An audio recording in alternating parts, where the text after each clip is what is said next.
buenas noches, señoras, caballeros. Bienvenidos al Gato al Agua. Abrimos 2019 con este gato que hoy tiene muchísimo que contar. Ya han visto cómo está la actualidad política nacional. Nuestros compañeros del telediario lo han contado por lo largo y nosotros lo vamos a contar por lo hondo.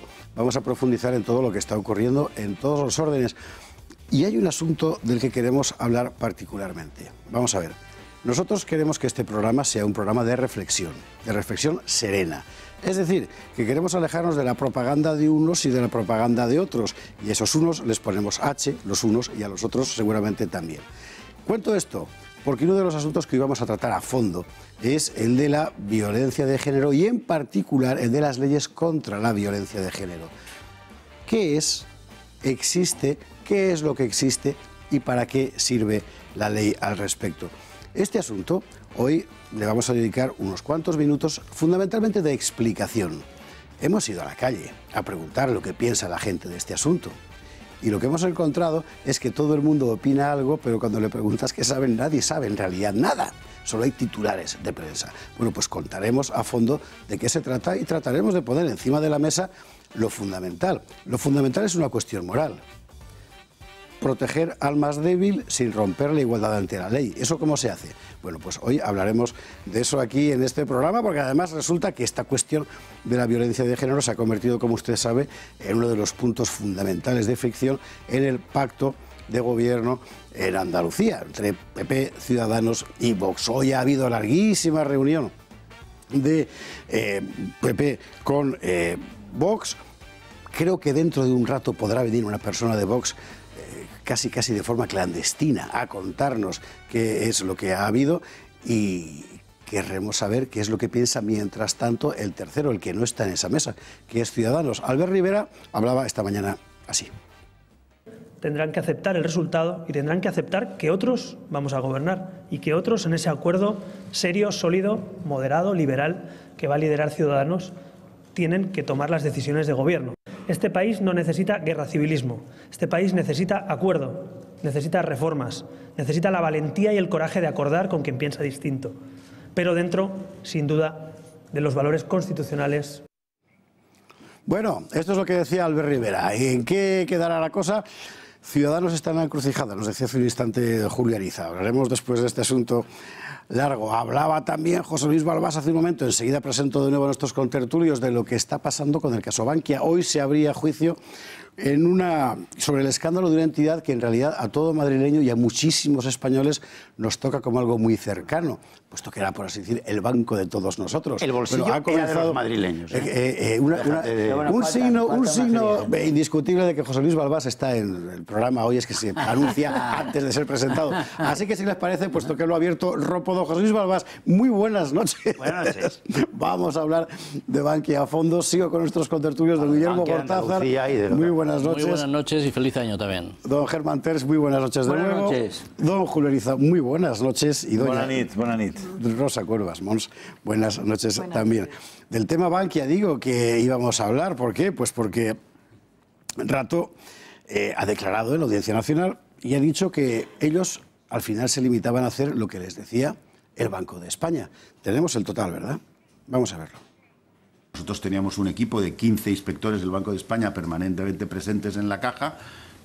El Banco de España era el garante frente al FROP de que las cuentas de la caja estaban en condiciones. Mayores garantías no podíamos tener. Es que nos decían lo que teníamos que hacer. ¿Es verdad o es mentira? ¿Es toda la verdad? Es una parte solo. Es una parte de la verdad. Vamos a hablar largo y tendido de un asunto en el que efectivamente ha implicado mucho más que un señor o que dos. El Banco de España siempre tiene permanentemente, o tenía inspectores de tanto de Inspección 1 como de Inspección 2, Inspección 1 para bancos, Inspección 2 para cajas de ahorro, desde hace 50 o 60 años en los bancos y en las cajas de ahorros, porque en definitiva garantiza sus saldos y la solvencia y la continuidad del sistema financiero. Eso es su trabajo, Pero las decisiones no son, las decisiones son de la propiedad. Y la propiedad era la Comunidad de Madrid, el Ayuntamiento de Madrid y los madrileños depositantes, que somos depositantes de Caja Madrid desde hace años. Esos somos los propietarios de esa caja que se nos ha saqueado, desfalcado, siendo la tercera del mundo en solvencia 3 años antes o 4. Sí, pero a ver, que José eran Luis, sus ratios de solvencia daban eso. atengámonos a lo que escuchamos, porque por lo menos por centrar el tema. A mí me gustaría volver a escuchar a Albert Rivera, porque creo que ha dicho, por cierto... no, es que me ha preguntado sobre Bankia. Ahora voy con lo de Bankia. Sí. Pero me gustaría, si podemos recuperarlo, porque lo que ha dicho es que va a Liderar Ciudadanos, ¿no? Sí, ha dicho liderar. Se le ha escapado que está hablando con el PSOE. Va a liderar Ciudadanos. Bueno, vamos a ver, por una vez... Vicepresidente. No lo has entendido bien, es con la categoría de vicepresidente. Vamos a escucharlo, vamos a escucharlo de nuevo por una vez y sin que sirva de precedente, rompiendo el orden previsto del programa. Tendrán que aceptar el resultado y tendrán que aceptar que otros vamos a gobernar y que otros en ese acuerdo serio, sólido, moderado, liberal, que va a liderar Ciudadanos, tienen que tomar las decisiones de gobierno. Este país no necesita guerra civilismo, este país necesita acuerdo, necesita reformas, necesita la valentía y el coraje de acordar con quien piensa distinto, pero dentro, sin duda, de los valores constitucionales. Y luego, respecto, ¿ha dicho va a liderar Ciudadanos o no, Esparza? ¿Qué? ¿Ha dicho que va a liderar Ciudadanos? Sí, lo ha dicho con toda claridad, Pues efectivamente. Va a liderar Ciudadanos. ¿Qué es lo que va a liderar Ciudadanos? Marín, Esta es la cosa, va a ser vicepresidente. Claro, bueno, pues como Miguel Ángel Fernández Ordóñez lideró la salida a Vox. La salida de Bankia. No está, y así Germán me retrotrae a lo que la decía cuestión. Balbás, que me has dado la palabra y te la acepto, es que yo me tengo a lo que ha dicho Rodrigo Rato, y es que le decían lo que tenía que hacer, lo cual es estrictamente cierto. Otra cosa es que él podía haberse opuesto a lo que le decían que tenía que hacer. Pero los dos decretos... Sobre todo, José Luis, ¿me dejas hablar, un minuto? Sí. Los dos decretos de Guindos, que pusieron en quiebra a todo el sistema de cajas en España, nefastos, porque con el primer decreto no pudieron, pero con las provisiones a las que obligaban con el segundo decreto sí lo consiguieron. El segundo decreto hubiera puesto en quiebra a todas las Sparkassen alemanas, a todas las casas de risparmio de Italia, a todas las Caisses d'Épargne de Francia. Hubiera puesto a todo el sistema de cajas, incluidos muchos bancos, en Europa. ¿Pero por qué se hizo eso? ¿Por qué se puso en quiebra a las cajas que seguro que estaban mal gestionadas por los políticos, que hicieron muchas burradas? Se hizo porque la única posibilidad de rescate que tenía España no era viniendo dinero directamente a España, era viniendo el dinero a los bancos españoles. Y para que pudieran recibir el dinero con las condiciones del Banco Central Europeo, había que situarlas en quiebra técnica, cosa que se hizo con los dos decretos. ¿Y qué hicieron cuando llegó los 90.000 millones de Europa a las instituciones financieras españolas, a las cajas de ahorro? Pues hicieron algo que todavía se ve en los balances de las cajas de ahorro, que fue comprar deuda pública. Bien, de todo esto vamos a hablar enseguida después de la publicidad, pero si no, al que le van a ahorrar es a mí por no dar paso a los anuncios dentro de un instante. Les recuerdo que vamos a hablar de otro asunto que aún no hemos comentado, que son las vacaciones de Sánchez y el cabreo formidable que hay en la Guardia Civil por las condiciones en las que han estado sus escoltas mientras el señor presidente disfrutaba. Pero eso será, ya digo, después. Les recuerdo, pueden enviar sus preguntas a nuestro WhatsApp, sugerencias, comentarios, lo que quieran, en el número de teléfono que ven en sus pantallas, 670 03 45 43, 670 03 45 43. Está abierto para lo que usted quiera contar, siempre dentro de un orden y respeto a, en fin, a las buenas costumbres. Pausa para la publicidad y a la vuelta volvemos a la refriega en torno a la cuestión de Bankia.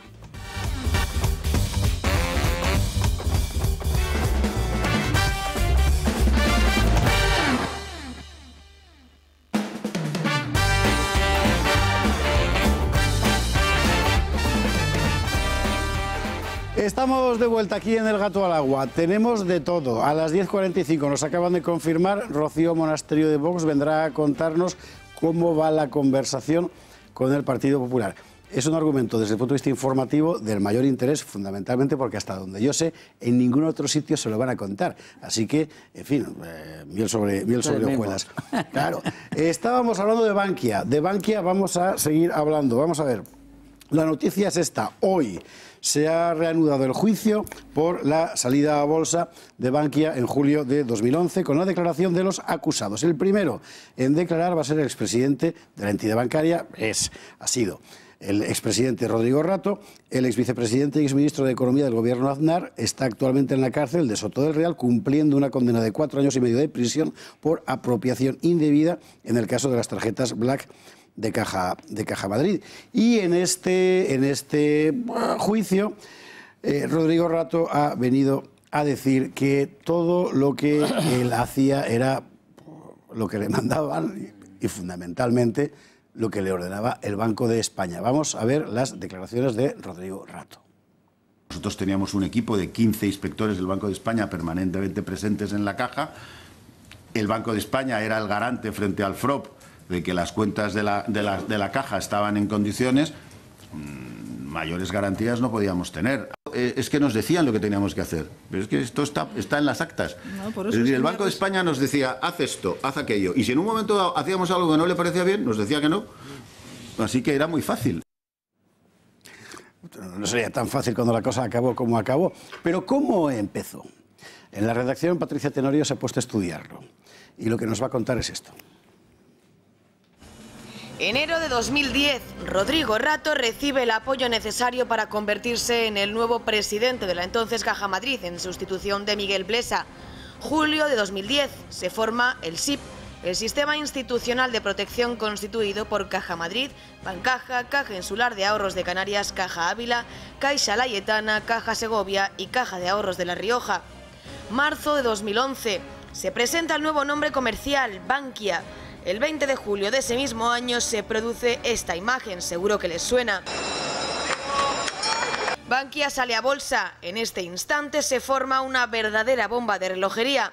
Y esa sonrisa de su presidente tardará algo menos de un año en borrarse.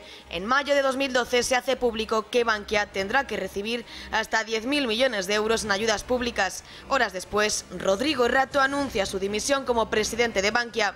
Pero ¿saben quiénes forman parte también de forma directa o indirectamente de este caso?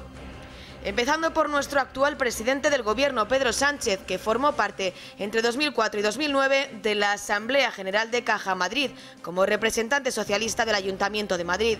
Contribuyó con su presencia y con su voto, lo que deja a la vista que muchos de los políticos que estuvieron en cajas de ahorros tuvieron cierta responsabilidad en lo que ocurrió. De hecho, el Banco de España era conocedor, según Rato, de los entresijos de Bankia. Una decena de empleados trabajaban en la entidad bancaria. Pero, ¿y qué pasó? ¿Rato actuó de motu propio? Lo que sí ha quedado claro es que sus actuaciones se llevaron a cabo porque alguien le daba permiso, unas instrucciones expresas de dentro de la misma entidad, de fuera. Volvamos a la cronología. Diciembre de 2012, tras dejar Bankia, Rodrigo Rato declara como imputado ante el juez de la Audiencia Nacional y atribuye al Banco de España y al Gobierno la responsabilidad por la salida a bolsa de Bankia. Hasta que en abril de 2015, Rodrigo Rato es detenido.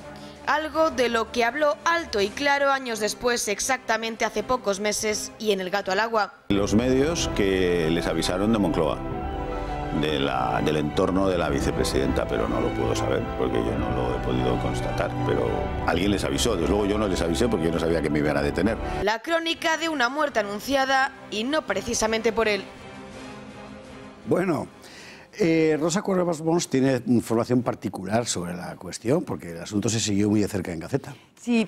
Es que hace escasamente una semana salía una información, ha habido un momento que alguien ha dicho, eso es lo que dice Rato, lo de hacíamos lo que nos decían, hicimos las cosas como se nos mandaba y es verdad que es lo que decía, hace una semana un informe pericial que había pedido Bankia, un informe pericial solicitado por la propia entidad, presentado como prueba en el juicio y este informe asegura que se actuó con racionalidad económica, que no hubo irregularidades contables y que las decisiones se tomaron en función de análisis de organismos internacionales. Esto no lo dice Rodrigo Rato, lo dice un catedrático de Economía de la Universidad de Navarra y desglosa en su informe pericial cómo se actuó en el caso Bankia. A mí la información económica de alguna manera a veces esas cifras, los conceptos que se manejan, seguro que José Luis Balbal lo tiene mucho más claro, pero desde luego este catedrático de Economía de la Universidad de Navarra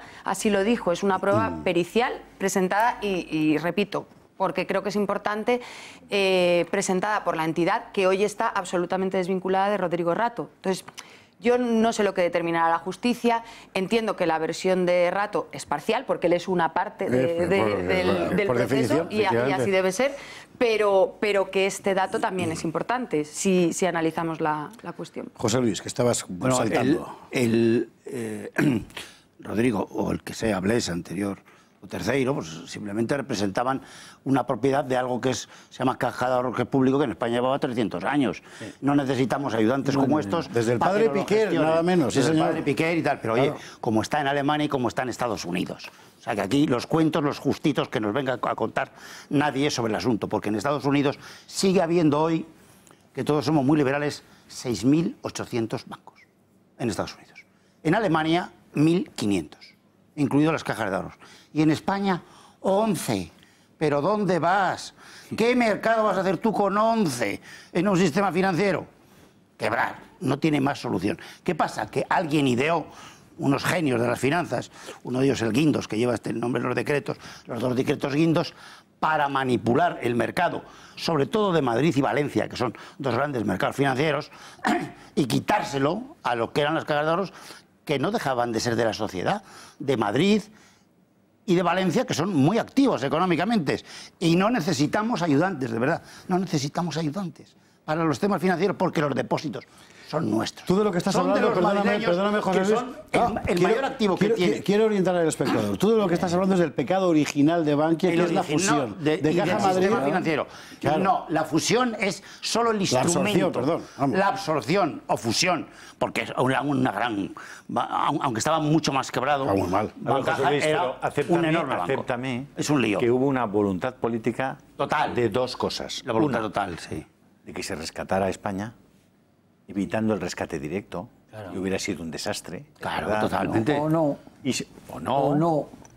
Sí, pero se utilizó, pero se utilizó los 2 decretos de provisiones, pero ¿quién para poner en quiebra técnica, insisto, técnica, a las instituciones financieras. Los 2 decretos... Fíjate, José Luis, que con el primer decreto, que fue muy duro, no lograron poner en quiebra a las cajas.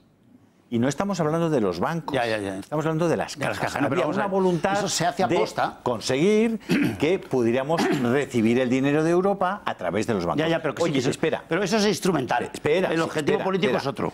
El objetivo político era hacer que el poder financiero recayera en 4 manos. Claro. Y que si se sientan esta noche a decir que para Intereconomía no hay crédito o que al señor Balbás no le dan una hipoteca, tú no encuentras una hipoteca en España, porque con esos 4 reunidos se ha terminado. Y antes de este proceso había 70 presidentes de bancos que podían, a los que tú podías dirigirte, no a los presidentes, a los bancos, a las cajas.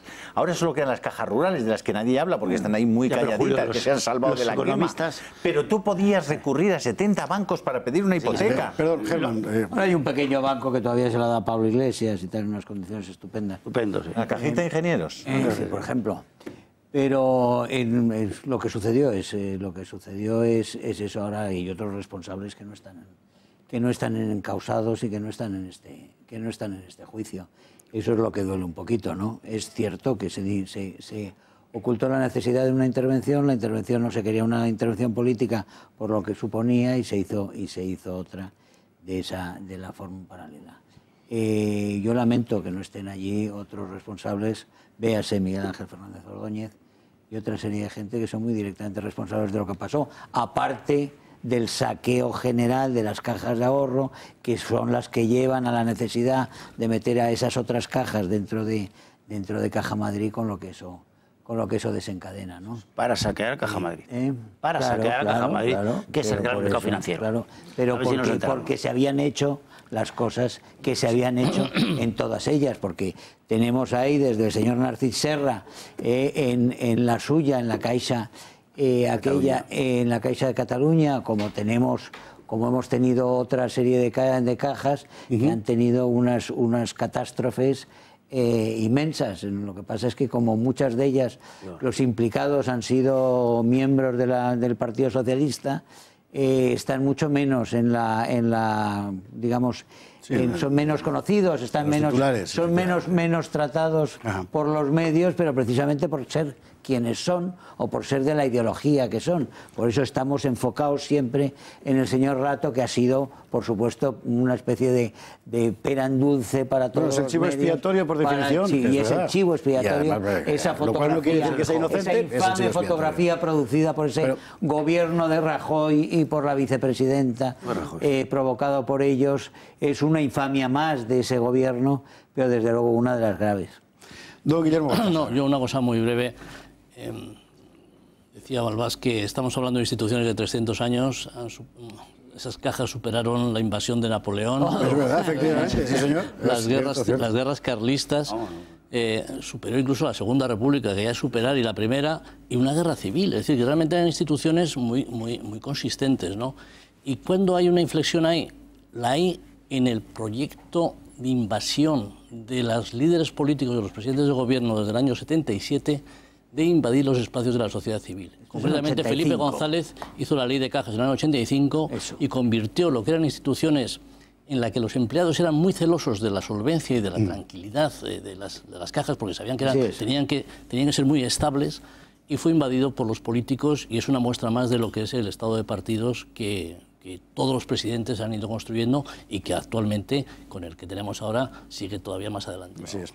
Bueno, habrá más posibilidades, sin ninguna duda, de seguir desentrañando este asunto, que es importante no tanto que también por la cuestión de Rato, Bankia, etcétera, sino porque pone el dedo en una llaga muy grande, muy compleja, muy extensa de la vida política nacional, de la vida pública, para ser más precisos, que es precisamente esta cuestión de la economía y de la dimensión pública de la economía. Ahora tenemos que irnos a la publicidad, y a la vuelta nos vamos a ir al gran tema de debate de las últimas semanas en España: la violencia de género y las leyes contra la violencia de género.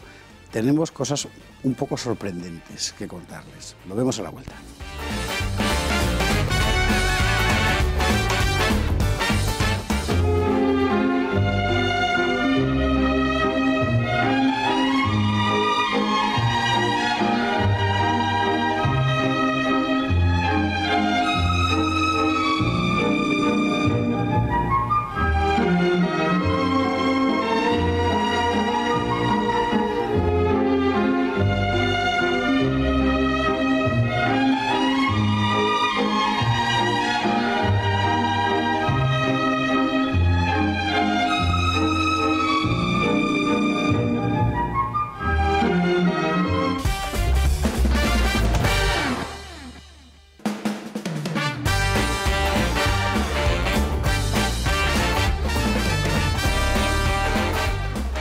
Si nuestros amigos que están encima de la mesa son tan amables de guardar silencio por un instante, porque no se callan ni en las publicidades, continuaremos el programa. Estamos de vuelta aquí en El Gato al Agua. Vamos al anunciado.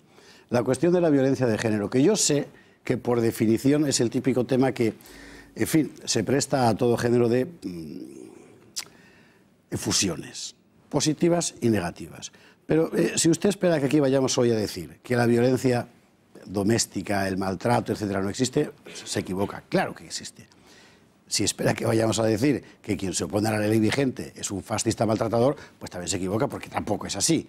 Vamos a tratar de poner las cosas en su contexto y de aportar datos para alimentar una reflexión serena sobre la cuestión, empezando por lo fundamental, que es si la ley contra la violencia de género, así llamada, realmente sirve para combatir la violencia que se plantea en el ámbito familiar, mayormente entre hombres contra mujeres. Hoy ha habido una noticia de tribunales realmente muy importante, porque cambia bastante la situación, ahora cambia formalmente la situación de este asunto en España, y es que el Tribunal Supremo ha dicho que, bueno, le cuento básicamente la historia, una pelea entre una pareja, hombre y mujer. Los dos se pegan por igual, exactamente la misma bofetada, y llegados a juicio, el tribunal decide que al hombre le caen 6 meses y a la mujer 3. ¿Por qué? Porque la mujer es mujer y el hombre es hombre. Esto es bastante tremendo, porque rompe un criterio elemental de igualdad ante la ley que todos teníamos por tal. A partir de ahora el machismo se convierte en un agravante del mismo delito. ¿Y por qué? Pues por una razón ideológica. Y una razón ideológica es suficiente, ideológica y por tanto mudable, es suficiente para alterar un concepto jurídico, digamos, básico, como es el de la igualdad estricta ante la ley? Don Julio Eliza, es un tema serio, serio, serio. Bueno, es que yo creo que es un tema, uno de esos temas en los que manda la desinformación en España. Es decir, que la gente no, en realidad está siendo tan mal informada, está recibiendo un bombardeo de intoxicaciones permanente. Vamos. Y Germán, he cogido hoy 3 taxis. En las 3 ocasiones, que en horarios diferentes, no suelo coger los 3 taxis a la vez, una cosa que no suelo hacer. En las 3 ocasiones la radio estaba hablando sobre eso. Todas las televisiones a todo el rato.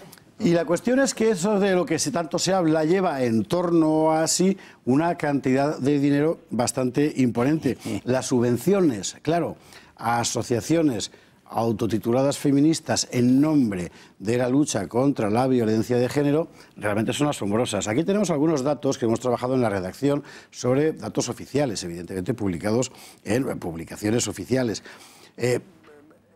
Miren, son realmente cifras asombrosas. Vamos a seguir viendo cifras porque estamos hablando de 410.000 euros, 102.000 euros, 65.000 euros para una sola asociación en diferentes conceptos, 150.000 euros y 40.000 euros para la misma asociación en diferentes conceptos, etc. Clave son los 3 millones esos para asociacionismo. Claro. Para esas 2.200 asociaciones que hay solo en Andalucía viviendo de esto. ¿Dónde está el problema? Pues el problema fundamental no está en que se subvencione a gente que al fin y al cabo si sobrara, pues bueno, el problema es que en todos los casos la cifra que el erario público destina a las mujeres efectivamente víctimas de violencia resulta que es el porcentaje menor y a veces escandalosamente menor de todas estas proporciones. Bueno, esto es una realidad que nadie ignora.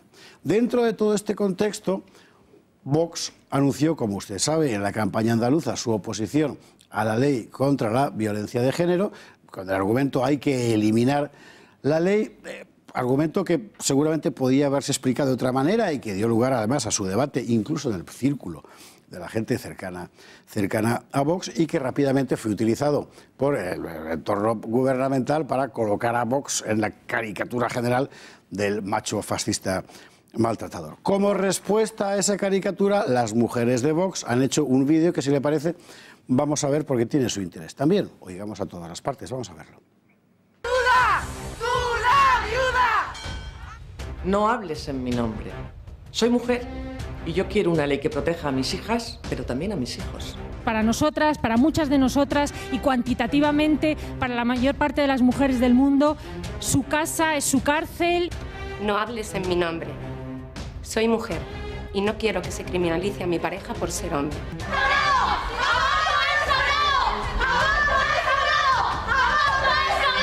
No hables en mi nombre. Soy mujer y quiero una ley que proteja al más débil. Que la prisión permanente revisable no es una medida eficaz para prevenir la comisión de los graves delitos de los que estamos hablando. No hables en mi nombre. Soy mujer y quiero que los criminales sexuales reincidentes no salgan de la cárcel. No hables en mi nombre. Soy mujer y no quiero vuestro burka ideológico. Tenemos nuestra propia voz.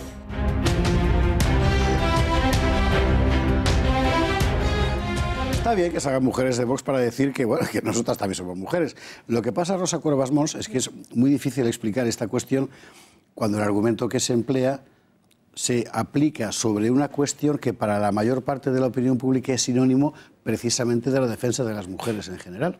Claro, y hablábamos antes de la desinformación, y yo creo que la mejor manera de luchar contra esa desinformación es poner ejemplos concretos. Yo escuchaba el otro día el testimonio, el caso de una chica que creo que refleja muy bien esto de lo que estamos hablando, esas cifras millonarias que acabamos de leer respecto a lo que está pasando. Esta chica es una mujer amenazada por una persona, por un hombre, un maltratador, un violento, un desgraciado, le podemos poner el calificativo que queramos, un canalla que está en prisión.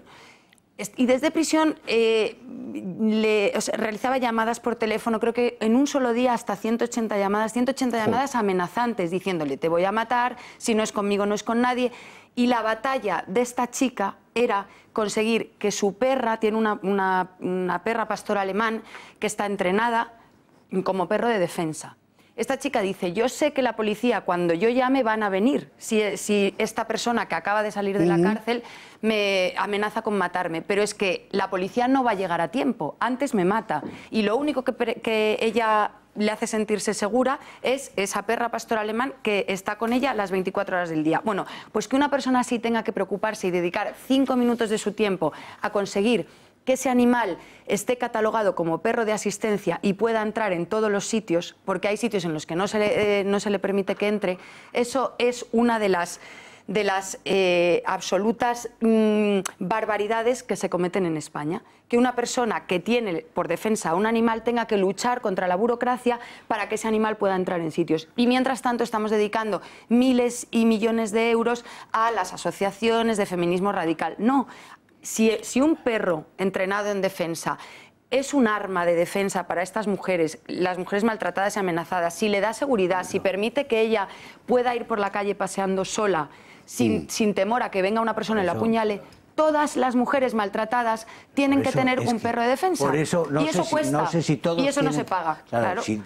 Pero lo que tiene que haber es un dinero que vaya, pues que vaya a fuerzas policiales especializadas, a asesorías reales, a casas de protección para aquellos realmente, para los amenazados, en general estructuras reales para la gente afectada, no esas asociaciones que son lobbies, que son simplemente grupos de presión socialistas y comunistas que existen en Andalucía y en toda España, que se han creado en toda España como grupos de presión para posiciones políticas muy concretas y que consumen, es una forma más de llegar al erario y de saquear el erario. Que es que estamos otra vez en lo mismo, como la memoria histórica y como tantas otras cosas que se han entrado en lo que son las leyes ideológicas del zapaterismo, todas las leyes ideológicas son, al mismo tiempo que ideológicas, son una forma de saquear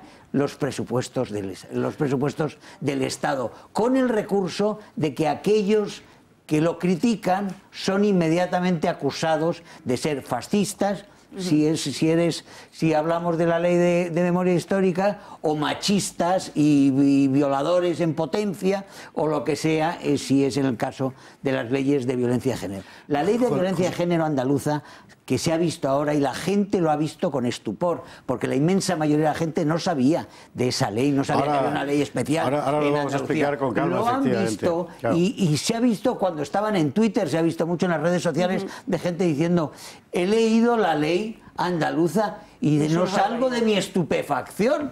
Sí, pero claro. Dice, ¿pero qué es esto? ¿Pero cómo puede ser? José Luis Bordas. ¿Cómo puede ser lo que está pasando? Bueno, pues está pasando y está ahí. Y esas leyes son indefendibles. José Luis. Bueno, yo creo que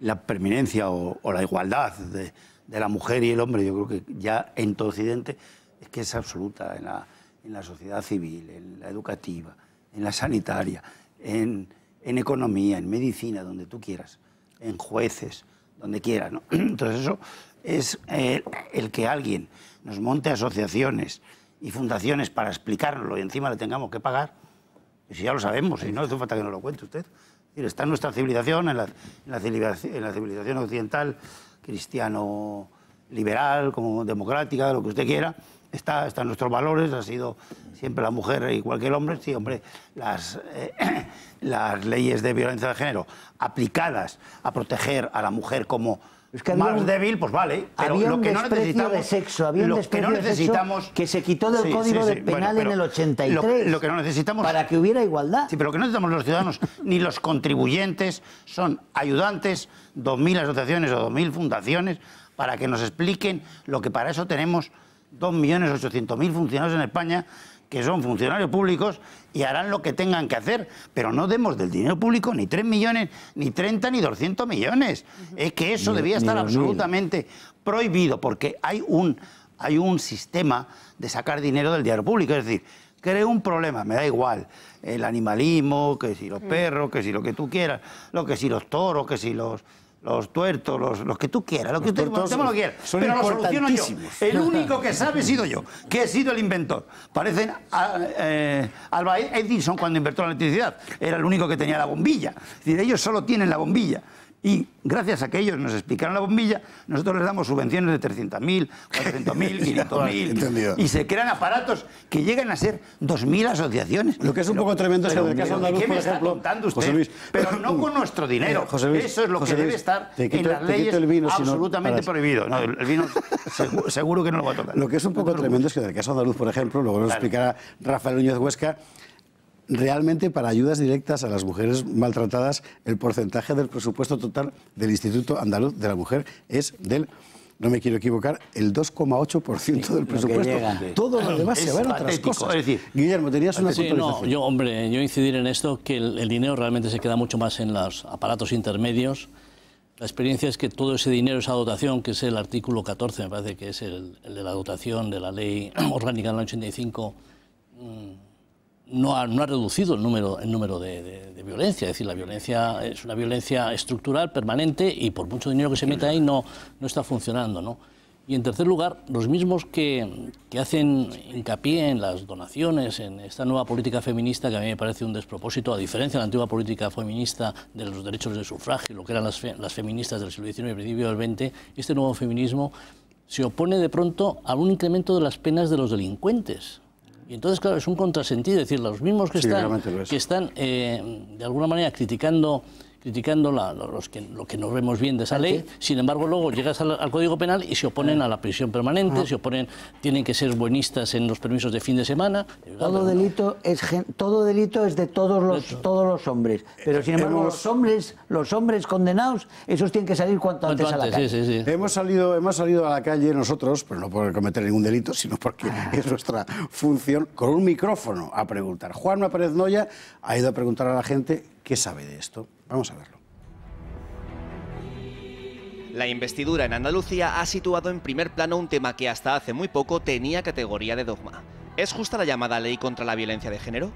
El discurso de la izquierda y del feminismo había calado hasta el punto de que casi nadie cuestionaba los aspectos más polémicos de esta norma. Sin embargo, ¿sabemos realmente de qué forma se protege a las agredidas?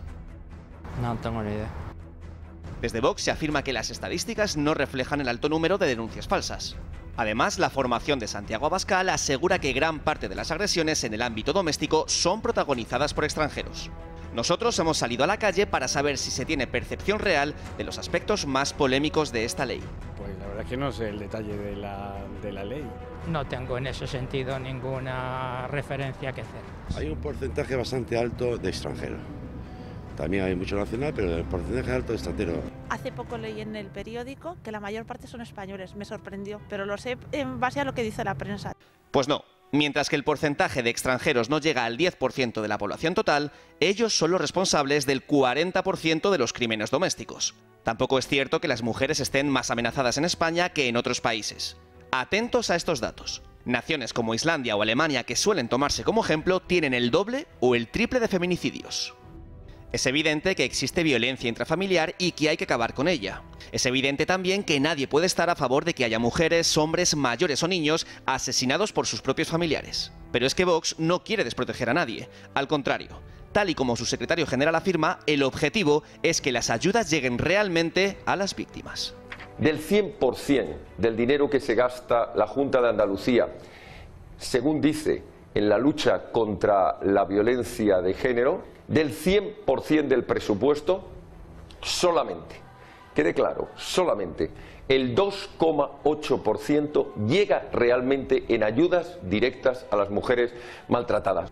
Y es que, en realidad, de los 43 millones que la Junta de Andalucía destina a esta ley, apenas 1 millón llega a las mujeres que afirman defender. Nunca llega a ellas, así de rotundo. Y yo creo que no está bien hecho el tema de las subvenciones. Ahí se pierde muchísimo dinero. Yo creo que debería llegar el 95%. Un 5% siempre hay algunos casos que se puede dedicar, pero principalmente que llegue a las víctimas. La conclusión, por tanto, es que los datos contradicen la propaganda de la izquierda y que además esta ley no cumple con su objetivo. Este reportaje de Juanma Pérez Noya, elaborado con información de la redacción de Intereconomía, bebe en buena medida en los datos recabados, por cierto, no hoy, a lo largo de todos estos días, por Rafa Núñez Huesca, que además subió en más de una ocasión a redes sociales su ira personal por verse tratado como un maltratador en tanto que hombre, que es seguramente la gran cuestión de todo esto. Es decir, de estos datos, Rafa Núñez Huesca, enhorabuena por el trabajo. Gracias, José Javier. Enhorabuena, Juanma, también, por cierto. Lo que se ve es lo siguiente.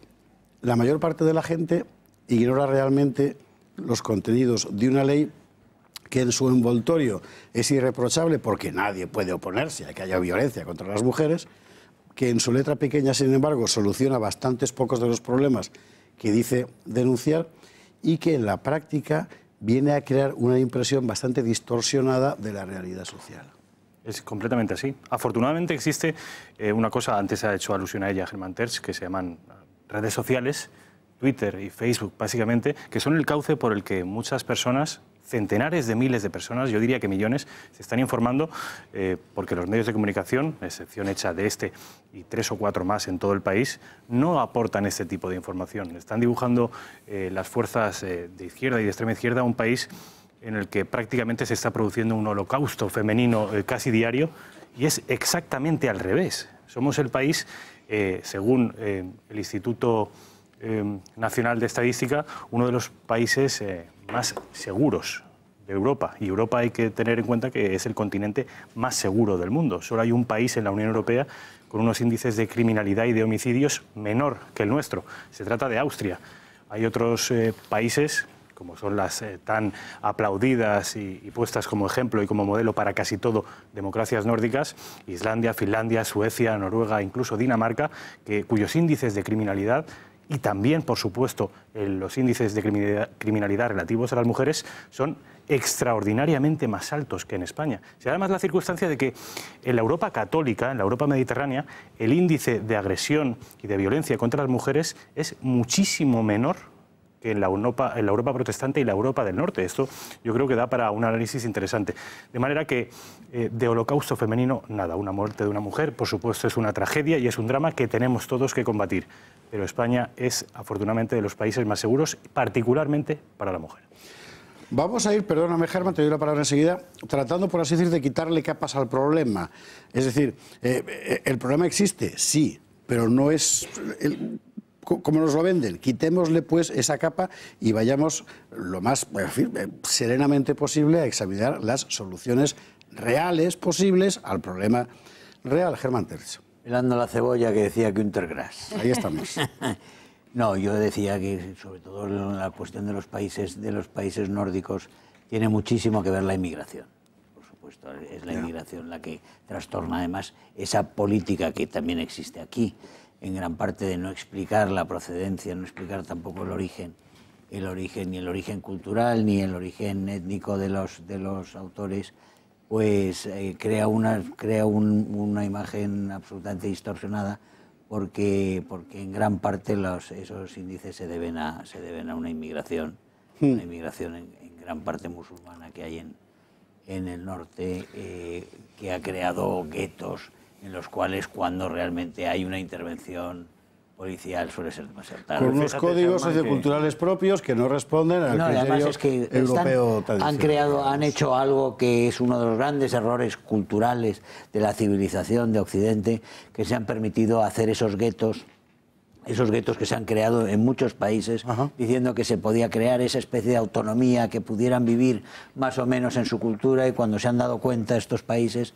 había zonas, barrios que estaban fuera del orden constitucional y sobre todo estaban fuera de la violencia ejecutiva, del monopolio de la violencia del Estado. Y entonces, una vez que los has perdido, recuperarlos es muy complicado. Guillermo, Rosa, Julio... Y una cosa muy breve, vamos, estos datos del tema de los países nórdicos, la célebre trilogía de los hombres que no querían a las mujeres, ¿no? Es fantástica y te das cuenta del nivel de violencia que se plantea en esos países, ¿no? Yo, siguiendo un poco la línea de Rosa de los sistemas de autodefensa, yo voy a hacer una sugerencia que a lo mejor es un poco chocante, pero a mí me parece que hay casos dramáticos, porque hay una cosa que se llama el crimen pasional, que es muy antiguo, y realmente hay muchas señoras o muchas mujeres que saben que es inevitable que vayan a ser atacadas y no hay forma no hay forma de evitarlo. Es decir, porque la obsesión de ciertos psicópatas es absoluta. Entonces, el terror de vida que llevan estas personas es terrible, ¿no? Yo sugiero que en esos casos se les dé una formación de autodefensa que pase por un permiso de armas de fuego. Es la mejor manera de que una persona que está amenazada de muerte y sabe que van a venir a por ella, pues, por supuesto puede ser el caso del perro, etc., pero yo creo que ese tipo de planteamientos es mucho más eficaz que financiar a una asociación para que haga propaganda para que ese asesino no me mate, porque vamos, ese asesino ya le puedes decir misa. Joder. Rosa Corvalmos.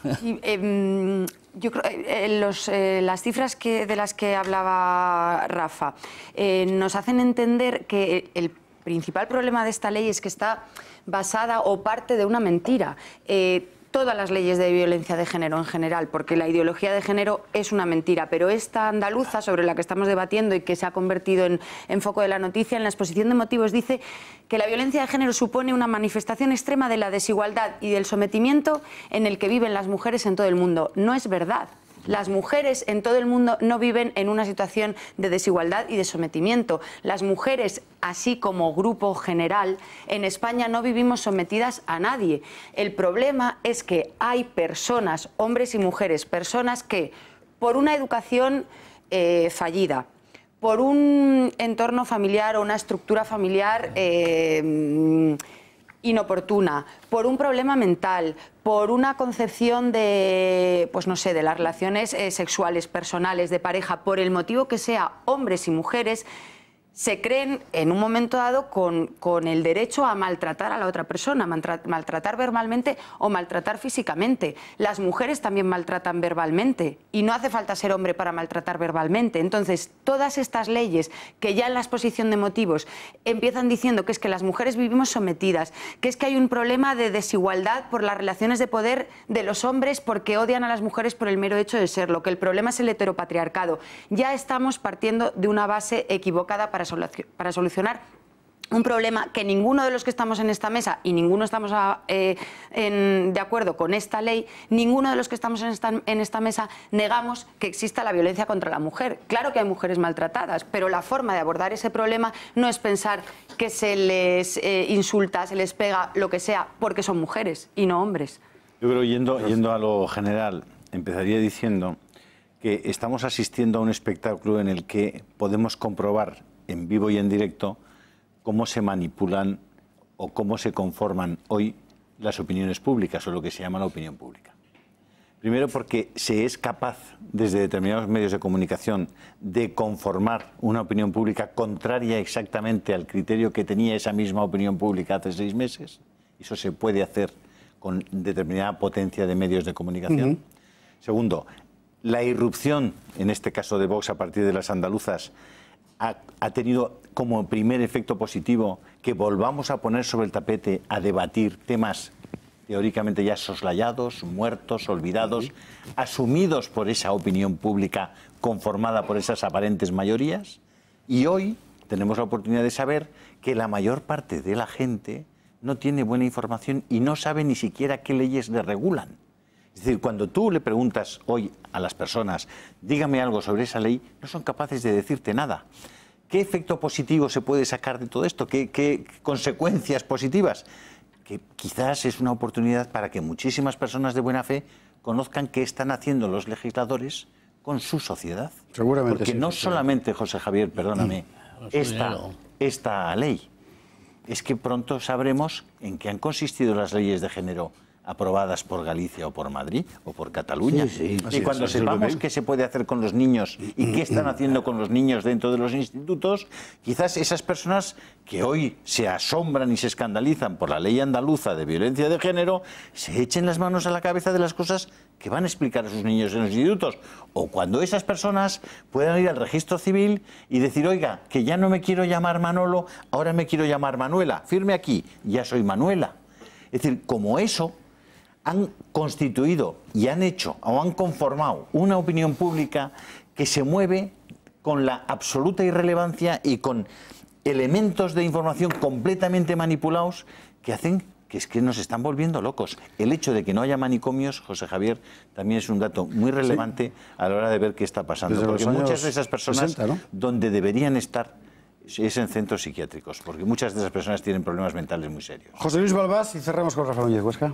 Yo creo que la comunicación política tiene escasos mensajes del socialismo, lo liberal, no sé qué, tal, del capitalismo y tal, y se inventa muchos mensajes para retocar políticamente la sociedad. Llega donde llega, porque hoy ya la gente es muy espabilada y si se lo explica a alguien cosas que tienen un valor, pues que tienen, porque el tema de la mujer, pues todos tenemos mujer e hijos. Pues, soy absolutamente hasta neutral sobre el asunto, pero no creo que sea el foco del sistema. En un país que tiene Andalucía el 23% de paro, no es el foco del sistema, ¿eh? O sea que esto o lo arreglamos o las cosas se irán por otro lado, ¿eh? Entonces, el que pierde mucho el tiempo o entretiene para que ellos ejecuten otras cosas, y digo ellos las oligarquías mangantes, que son bastantes, las oligarquías políticas y económicas también son. Entonces, creo que eso, el debate de la ley de violencia de género, pues creo que está bien visto. Lo que no está bien visto es que haya 17 leyes en Galicia, me dices tú otra ley de violencia en Madrid. En todas partes. Pero ¿para qué hace falta eso con una nacional? No gastemos dinero en tonterías.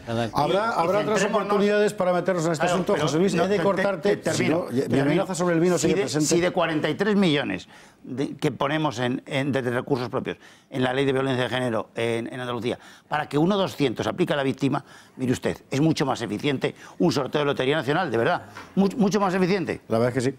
Rafael Núñez Huesca, una última reflexión sobre este asunto, que hemos de irnos a hablar del tema Vox, porque está aquí Rocío Monasterio para contarnos qué ha pasado en esa jornada de discusión con el Partido Popular.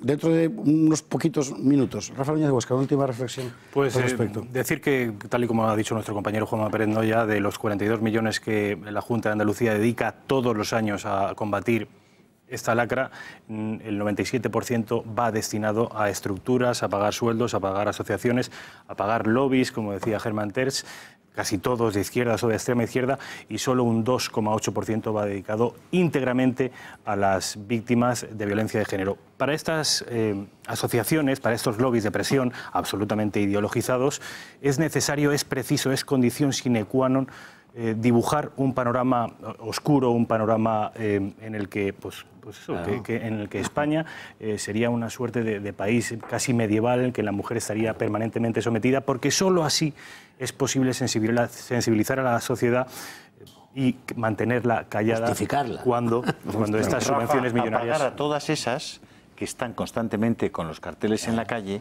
y que muchas veces nos preguntamos, joder, ¿de dónde sacan el tiempo para poder estar ahí y el dinero para poder dedicarse a fastidiar a los demás? Señores, pues ahí está el dinero. Seguiremos sobre esta misma cuestión con más datos, con más realidad y orientados por lo mismo, buscar soluciones posibles y reales para el problema real, no para su cobertura ideológica. Rafael Núñez Huesca, enhorabuena por el trabajo. Gracias, José. Buen día y a dormir, que es tardísimo, ya llevas aquí todo el día. Les decía yo, perdón, que teníamos aquí a Rocío Monasterio, les anunciamos al principio del programa que quizá pudiéramos darle información concreta sobre cómo había acabado esta primera jornada, no sé si llamarlo primer round de negociación entre el Partido Popular y Vox de cara a la eventual formación de una mayoría parlamentaria de gobierno en Andalucía. Bueno, pues finalmente con nosotros está Rocío Monasterio, a la que agradecemos infinito que se haya escapado, porque hace unas pocas horas la consigna por todas partes era nadie va a contar nada. Y cuando la consigna era nadie va a contar nada, de repente Vox lanza un documento en el que reafirma sus posiciones programáticas y termina diciendo que no apoyará ninguna mayoría parlamentaria que amparara leyes ideológicas. Eso es ese documento de Vox que todos hemos recibido a partir de las 7 de la tarde, 6:30, 7:30, una cosa así sería, y que ha dado lugar a diferentes reacciones. En cuanto ha aparecido este documento, por ejemplo, un colega, Pablo Montesinos, ha publicado un tuit en el que explicaba que este documento en el PP ha generado esta reacción. Se trata de un documento inaceptable para el PP. Bien, tenemos además lo que conocíamos de la posición de Albert Rivera expresada en unas declaraciones que hemos escuchado antes y que podemos volver a escuchar. Vamos a verlo. Nuestro compromiso es negociar bien, negociar de manera seria, pero negociar cuanto antes para que haya gobierno cuanto antes en Andalucía, y los partidos que están en la oposición tendrán que aceptar el resultado y tendrán que aceptar que otros vamos a gobernar y que otros en ese acuerdo serio, sólido, moderado, liberal que va a liderar Ciudadanos tienen que tomar las decisiones de gobierno. Este país no necesita guerra civilismo, este país necesita acuerdo, necesita reformas, necesita la valentía y el coraje de acordar con quien piensa distinto, pero dentro, sin duda, de los valores constitucionales. Bueno, y todo esto en un contexto que seguramente tampoco es ajeno al decurso de la conversación hoy, que es la última encuesta de Sociométrica, la publicada por El Español, ahora van a ver ahí los datos, según la cual el Partido Popular sigue perdiendo apoyos, Ciudadanos le superaría en estimación de voto, Pablo Casado obtiene un 18,3% en estimación de voto, Albert Rivera llega al 18,5% y Vox irrumpiría con fuerza en el Congreso con el 12,5% de los votos de los españoles, insisto, encuesta de Sociométrica para El Español. Y con todo esto ya tiene usted el contexto necesario para dibujar la atmósfera en la que hoy se han reunido el PP y Vox para ver si llegaban a un acuerdo o no en la cuestión andaluza. Ahora nos contará Rocío Monasterio exactamente cómo ha sido la cosa. Yo creo que si usted se imagina un round de boxeo en el que la gente se arroja los guantes, que aún no los puños, seguramente no será una idea muy equivocada. Rocío Monasterio, muy buenas noches, mil gracias por estar aquí. Buenas noches y mil gracias por invitarme. ¿Y qué es lo que ha pasado?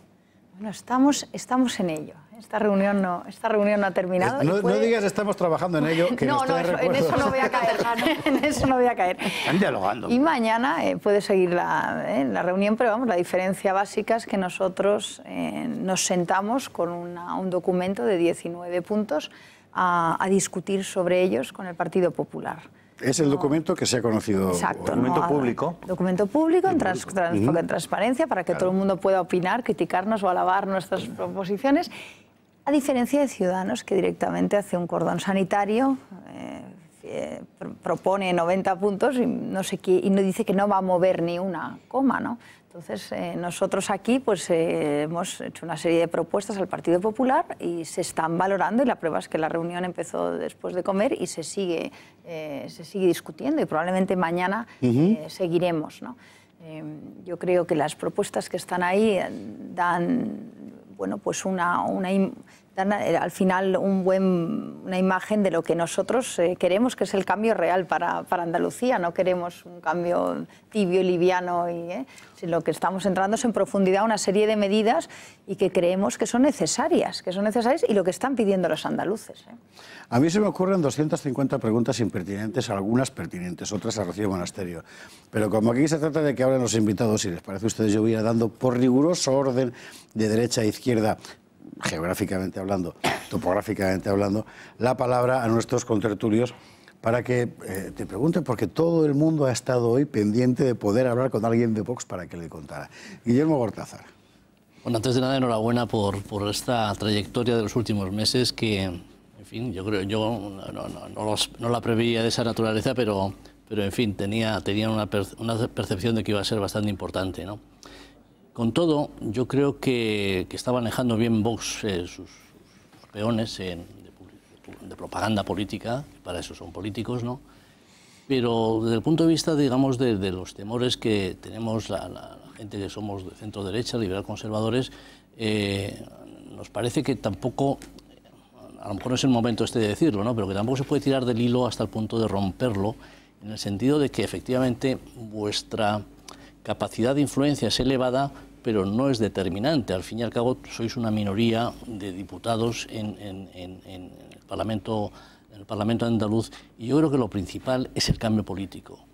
Y que está bien que hagáis estos planteamientos, que exijáis posición, que hagáis una visualización, pero yo creo que si esto llevara a unas nuevas elecciones y a una posibilidad de que siguiera el Partido Socialista, el castigo electoral que iba a someter, no el electorado a Vox, sino a los tres partidos, yo creo que iba a ser elevadísimo.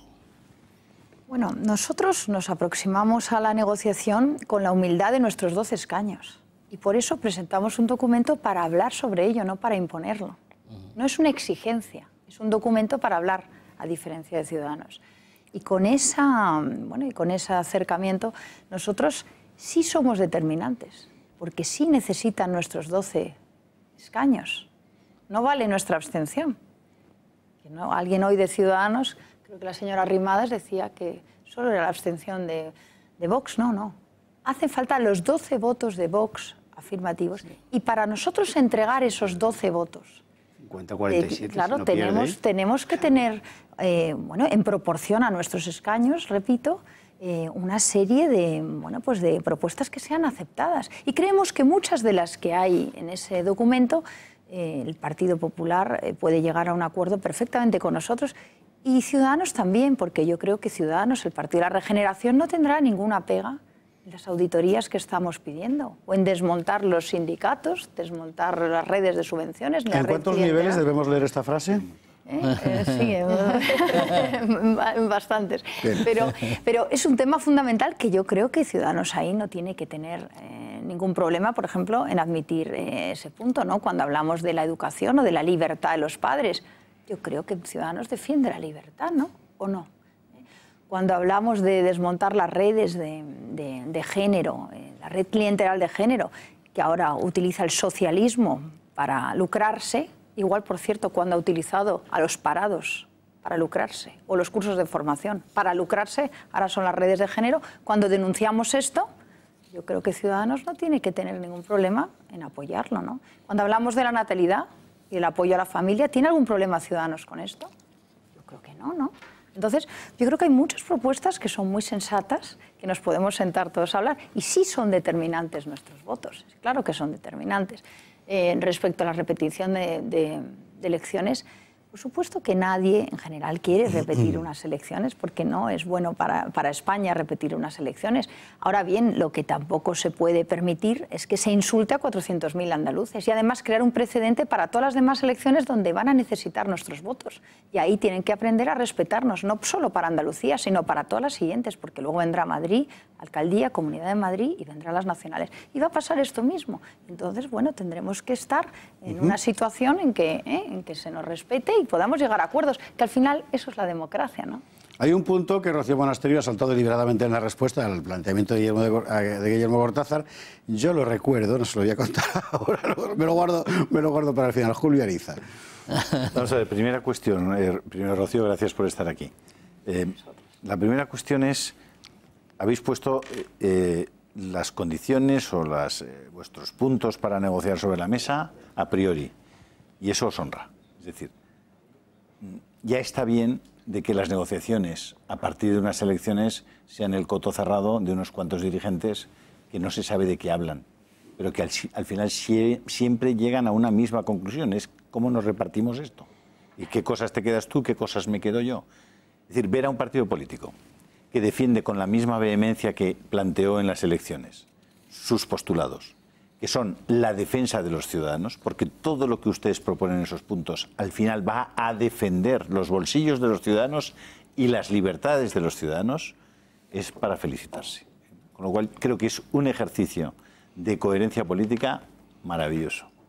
La segunda es que creo que Ciudadanos, hoy Albert Rivera ha desayunado viendo que la distancia que le separa de Vox ha pasado en un mes y medio de 18 puntos a 6.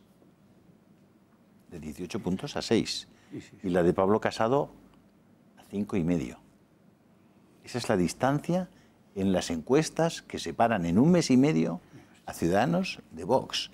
Es decir, ojo, que no se nos escape esa fotografía, porque esa es la realidad. La opinión pública está cambiando respecto a lo que significa Vox a tal velocidad que los que están alrededor están pasmaos. Están en estado de shock, Rocío. Entonces, yo la única cuestión que os pediría es que sigáis en la línea en la que estáis y que no cejéis en la defensa de lo que habéis, con lo que os habéis comprometido con la gente. Que creo que lo estáis haciendo magníficamente bien y ese es el comentario que te quería hacer. porque estoy muy orgulloso de lo que estáis haciendo. Esto no es exactamente una pregunta, me da la impresión. No. Agradece el comentario. Nosotros estamos comprometidos con estas ideas y hemos pasado todos estos años en la sombra defendiéndolas con la misma, yo creo que, vehemencia, ¿no? Y no vamos ahora a claudicar, porque nosotros tenemos un proyecto a largo plazo para España y no vamos a... En la sombra intereconómica. Sí, a claudicar en el primer minuto, ¿no?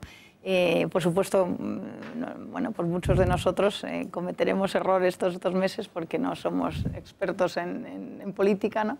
Pero vamos aprendiendo también, y lo que no vamos a hacer es lo que estaban acostumbrados a hacer nuestros políticos, que era la sombra, llegar a acuerdos que no se enseñaban a los ciudadanos, y los españoles no sabían lo que se estaba negociando. Estoy recordando a un diputado que me encontró el otro día y me dijo, ¿y vosotros qué parte queréis del pastel?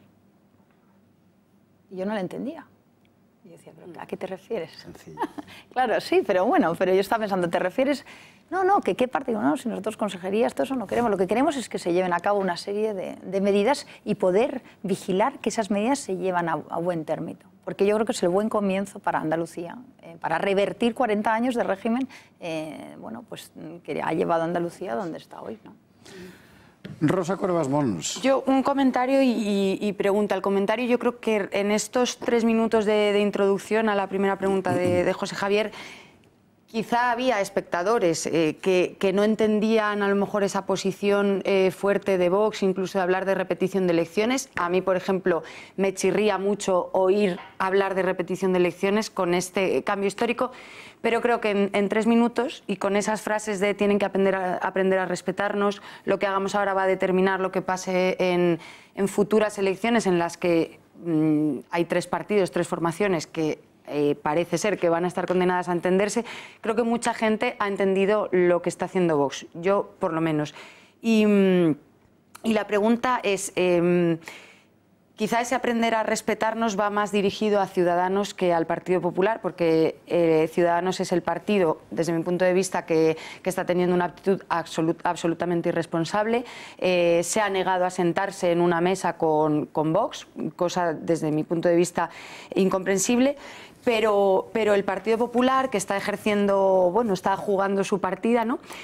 Ha dicho hoy que las medidas presentadas por Vox son inaceptables. Eso es lo que se ha dicho de cara a la galería. Pero ¿hasta qué punto, y salvaguardando la privacidad de esa negociación, que alguna privacidad tiene que tener, cuál es el ambiente, la percepción vuestra de cómo acoge este documento el Partido Popular?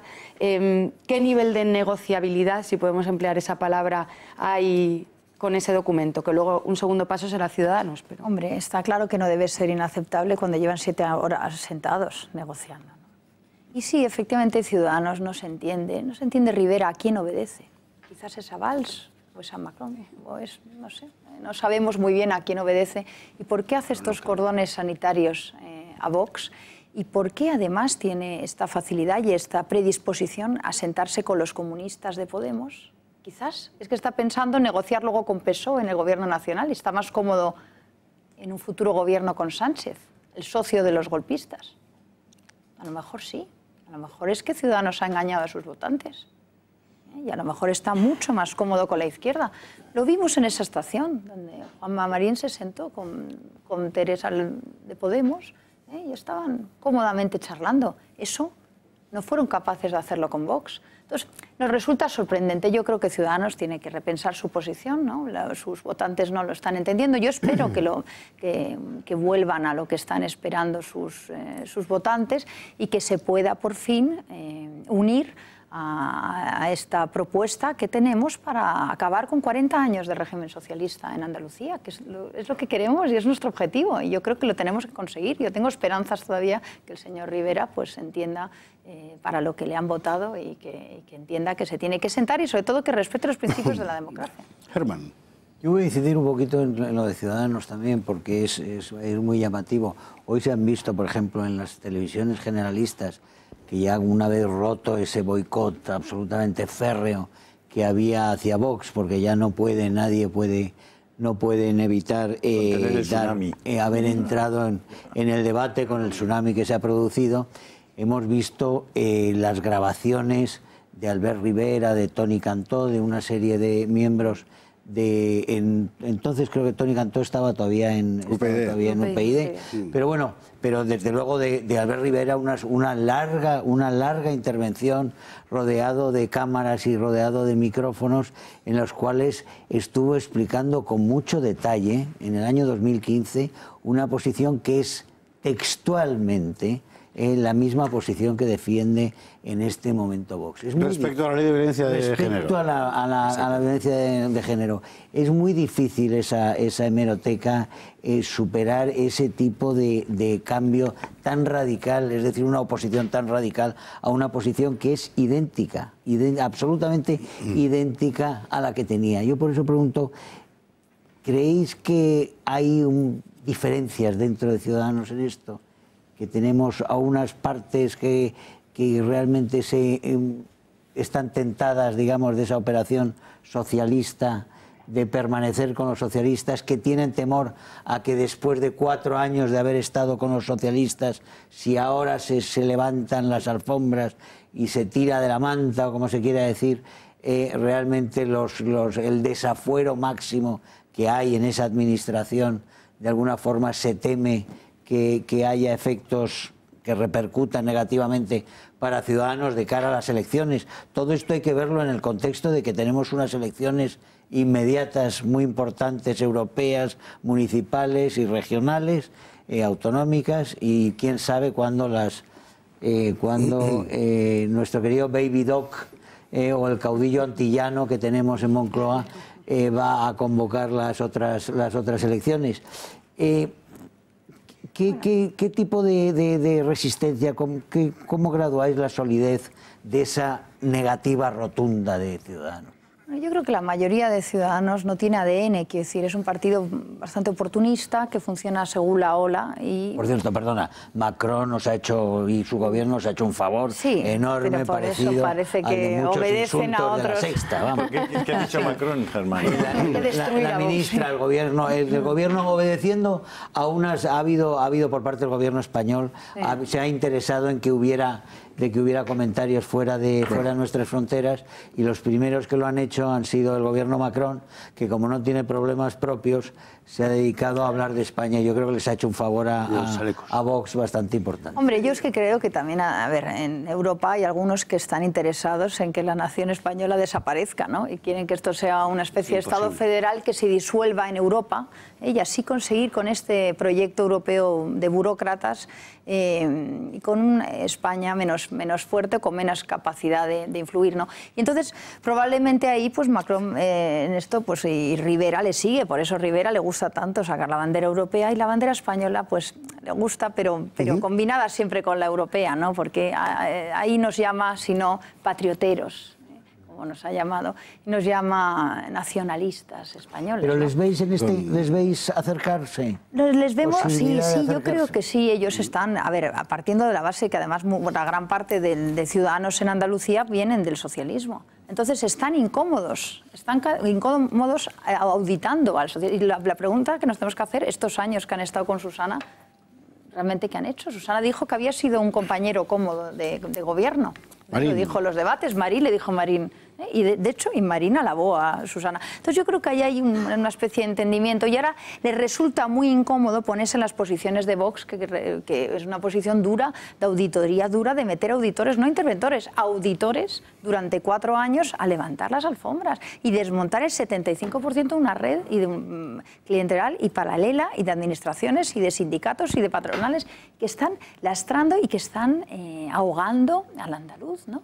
Entonces, yo creo que Ciudadanos bueno, pues tiene que hacer un ejercicio de conciencia y ver qué es lo que realmente, si de verdad quiere el cambio o si lo que quiere está en una posición de no definirse, por otra parte, como suele estar, ¿no?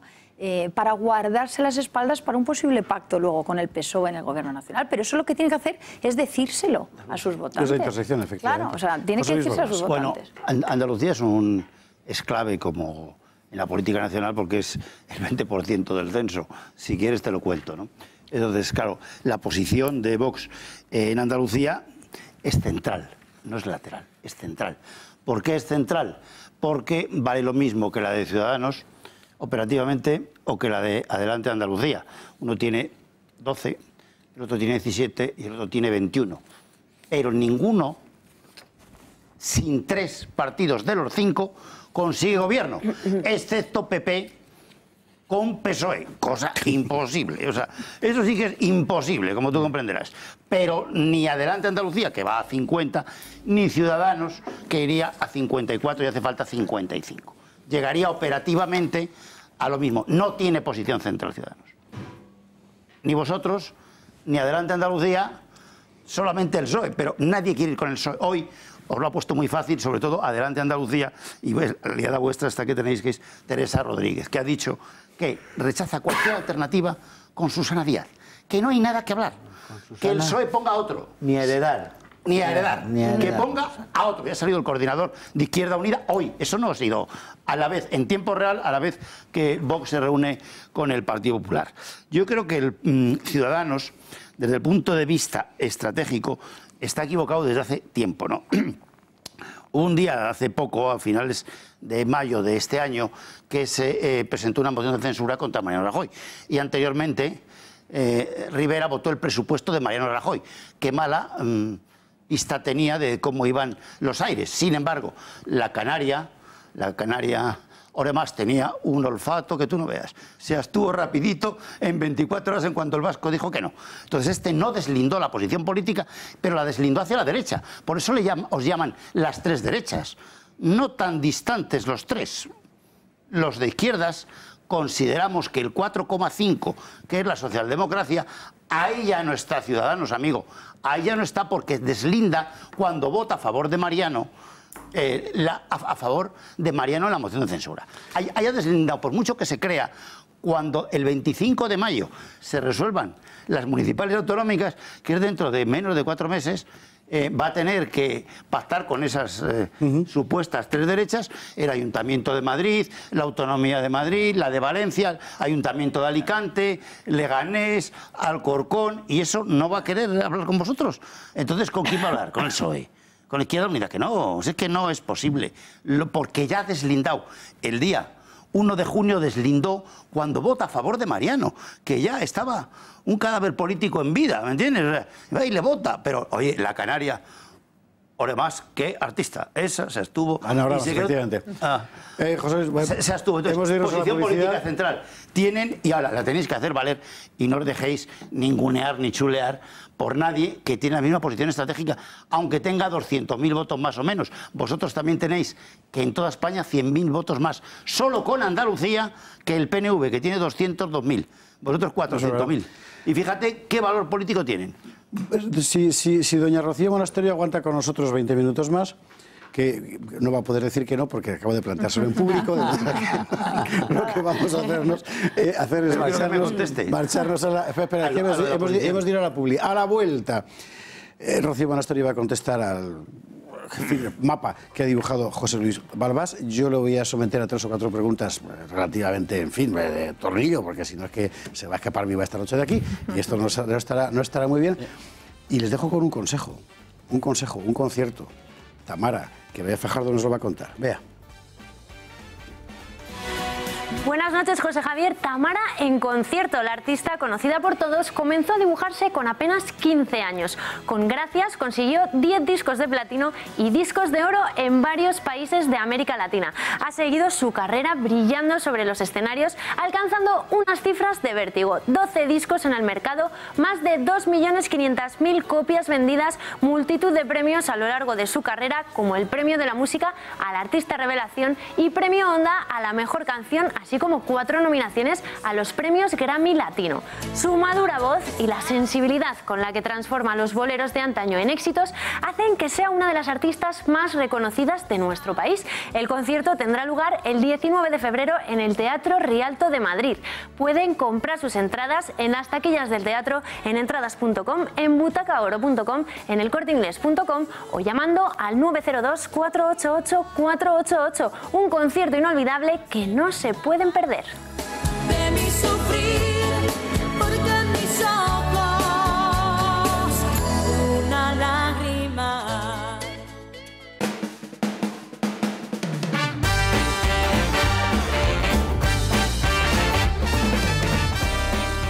Estamos estamos de vuelta cuando son las 23 horas 27 minutos y nuestros contertulios siguen hablando incluso en los descansos, que es una cosa fantástica en El Gato al Agua con Rocío Monasterio, que ha venido hoy a contarnos lo que se ha cocinado. Bueno, lo que se está dejando sacar, que no es mucho, tampoco vamos a engañarnos, lo que se ha cocinado en la conversación con el Partido Popular por ver, conversación realizada en Madrid, por ver si se llega a algún acuerdo de formar una mayoría de gobierno en Andalucía. Por cierto, hace unos 25 minutos Javier Ortega Smith subía a Instagram la siguiente frase: los dos guerreros más poderosos son la paciencia y el tiempo. Así que parece que esto va para largo. Pero bueno, Rocío Monasterio tiene pendiente de contestar a José Luis Bordas. Bueno, yo hablando de la posición central de Vox, yo creo que Vox va a intentar que con esa posición abrir debates sobre temas que creemos que son fundamentales no solo para Andalucía, sino para España.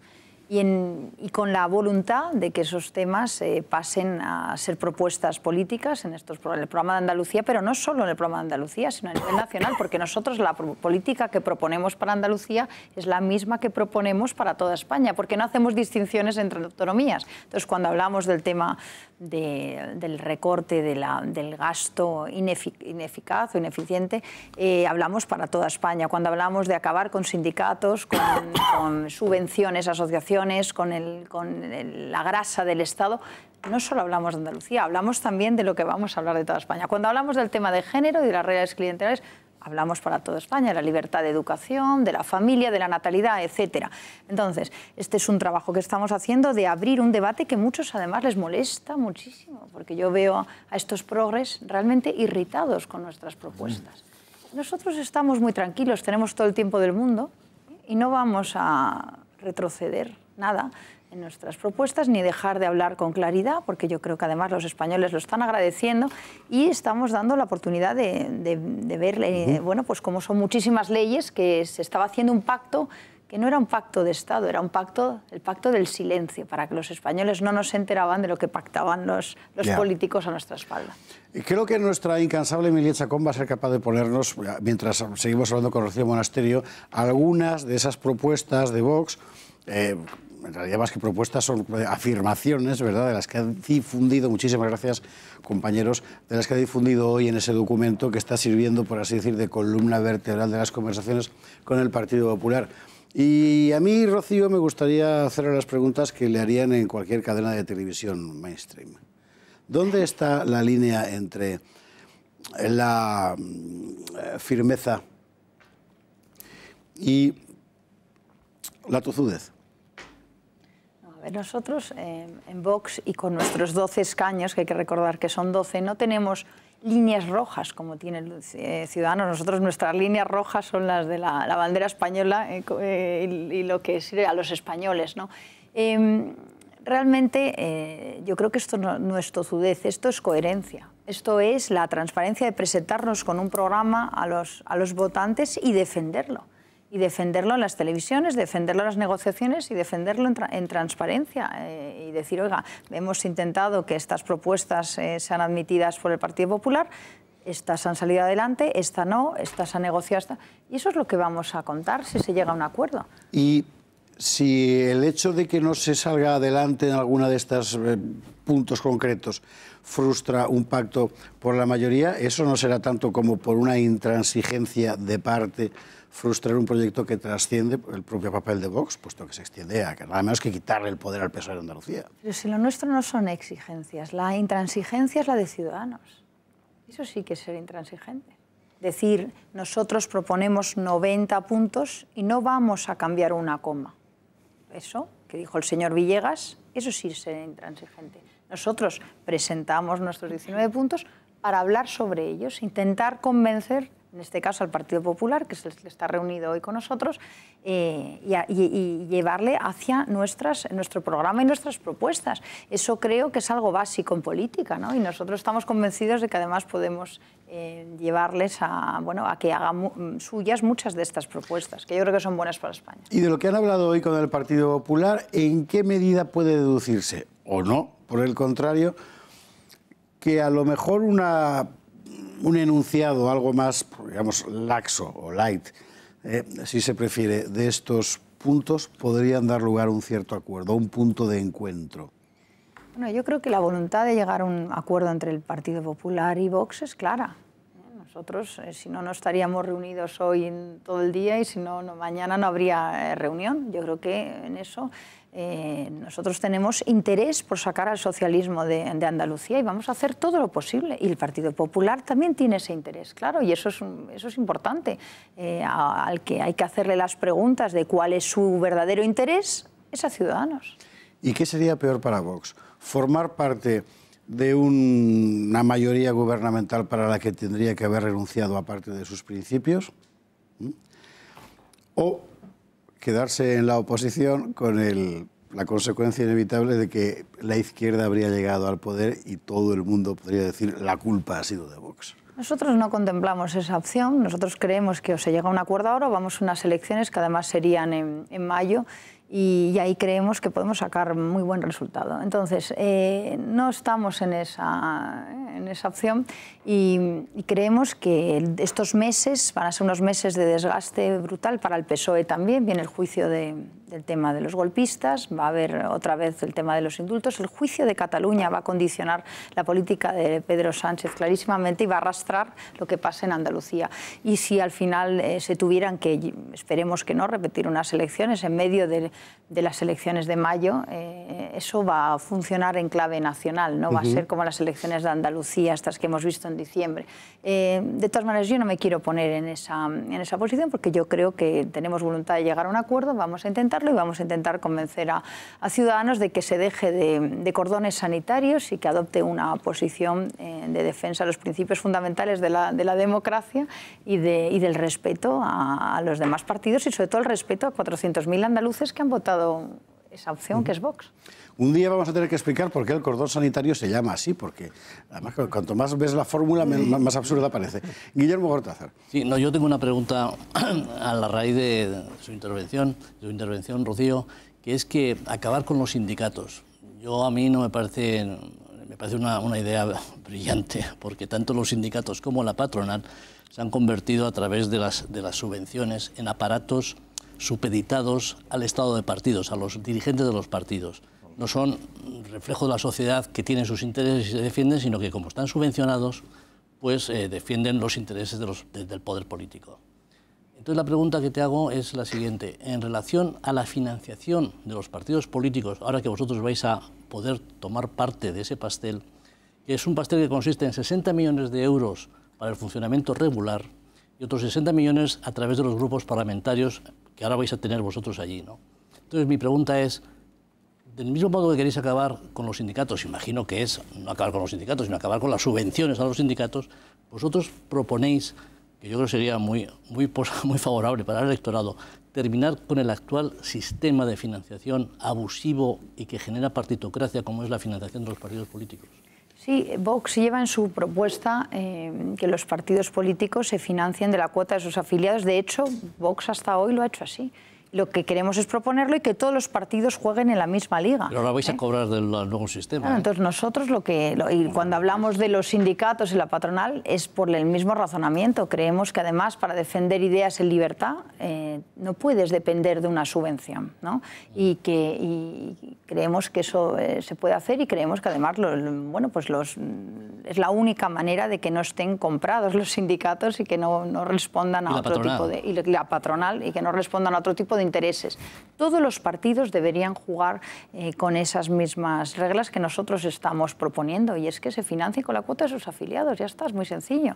Así, Vox hemos llegado así a estas elecciones. A nosotros la campaña andaluza pues fue un esfuerzo brutal. Nosotros un mes antes de las elecciones andaluzas contábamos con 100.000 euros para toda la campaña, mientras que los demás partidos han hecho la campaña con 5 o 6 millones de euros más buzoneo. Ha sido David contra Goliat. Con esos 100.000 que al final fueron 150.000, se compraron 2 furgonetas, organizaron los mítines y se hizo una campaña que ha sido maravillosa, sobre todo por la ilusión que se vio en la gente y lo que hemos aprendido, ¿no?, de todo esto. Pero con ese espíritu yo creo que deberíamos ir todos a hacer política y deberían ir los sindicatos y los patronatos, que es a las patronales, que es si de verdad creen en sus ideas, pues sus afiliados son los que financian sus ideas y no los impuestos de todos los españoles, que ya está bien de que de nuestros bolsillos salga el dinero para todos estos sindicatos, estas patronales, todos estos partidos políticos que además se dedican a derrochar lo que tanto nos cuesta y tanto esfuerzo nos cuesta conseguir a todos, ¿no? Rosa. Muy bien. Yo creo que por lo que hemos podido escuchar, creo que el acuerdo, que se va a alcanzar un acuerdo Partido Popular Vox es casi seguro, no podemos decir que seguro, pero parece que sí. Entonces, a partir de ahí hay dos escenarios. Que Ciudadanos mantenga su ni una coma, porque yo por lo que escuchaba hoy algún representante de Ciudadanos, no recuerdo cuál era, decían nosotros hemos firmado un pacto de gobierno, insistían en que era un pacto de gobierno con el Partido Popular y no vamos a hablar con nadie más. Que ese pacto de gobierno siga siendo un pacto de gobierno y que al margen o de manera paralela se llegue a un acuerdo Partido Popular-Vox, que es, pues será un acuerdo de investidura con otro nombre y que eso ya permita la investidura de Juanma Moreno, o que a partir del acuerdo alcanzado por Vox y PP, Ciudadanos diga que ni una coma es ni una coma y que un acuerdo suscrito entre Vox y Partido Popular supone cambiar una coma de su acuerdo de gobierno y que se enroque en el no aceptamos esto. Yo creo que eso sería suicida para Ciudadanos, pero creo que son los dos escenarios que se pueden contemplar. Bueno, lo que no sabemos es lo que va a mandar el señor Macron o el señor Valls al señor Rivera. Es la duda que tenemos todos, ¿no? Porque parece que está teledirigido. Entonces, nos tendremos que preguntar cuál va a ser la siguiente instrucción que va a recibir el señor Rivera. Y eso no lo sabemos, esperemos que el señor Rivera recupere su libertad y empiece a defender los intereses de todos los españoles, que hoy son sacar al socialismo de Andalucía y nada más. José Luis Balbás. Bueno, yo creo que los tiempos en política son fundamentales y aquí solamente hay 4 meses a las municipales y 2 meses a presidente de la autonomía de Andalucía, que es clave. O sea, eso es un movimiento político clave, inmensamente clave, porque desde el punto de vista del PSOE es el final de la vieja guardia del PSOE, que el último virrey de eso se llamaba Manolo Chávez, que ya ve dónde está en una silla allí en un juzgado con unos líos importantes, ¿no? Por algo será. Y un 23% de paro que tiene Andalucía. Y eso, los ciudadanos andaluces quieren que se lo solucionemos porque ya está bien, ya está bien. Fondos reservados, fondos públicos, europeos y españoles ha recibido Andalucía como nadie. Como nadie. Como nadie. O sea, eso es tremendo, porque nos pilló la época de oro, porque Felipe González, que fue un buen presidente, tenía una mano política y un lobby importante para Andalucía, le hizo el desarrollo, pero no ha funcionado. Entonces, hay que cambiarlo, ¿no? Eso está claro, que además no hay solución, porque Teresa Rodríguez, que con él formaría 50 escaños nada más, le faltan 55, le faltan 5, y que está lejísimos de tener la izquierda ya mayoría en Andalucía, es 50-59, lo que os llamamos las tres derechas, ¿sabes? 59, 50 los otros, pero los 17 de esto no van a pactar. Entonces, eso tenéis que solucionarlo. Entonces claro, es verdad que Ciudadanos está un poco borde, pero no creo que tenga fundamento naval. Fíjate lo que te digo, es decir, no tiene la fuerza naval suficiente para tomar el puerto, ¿sabes lo que decir? O sea, que es más de boquilla, pues bueno.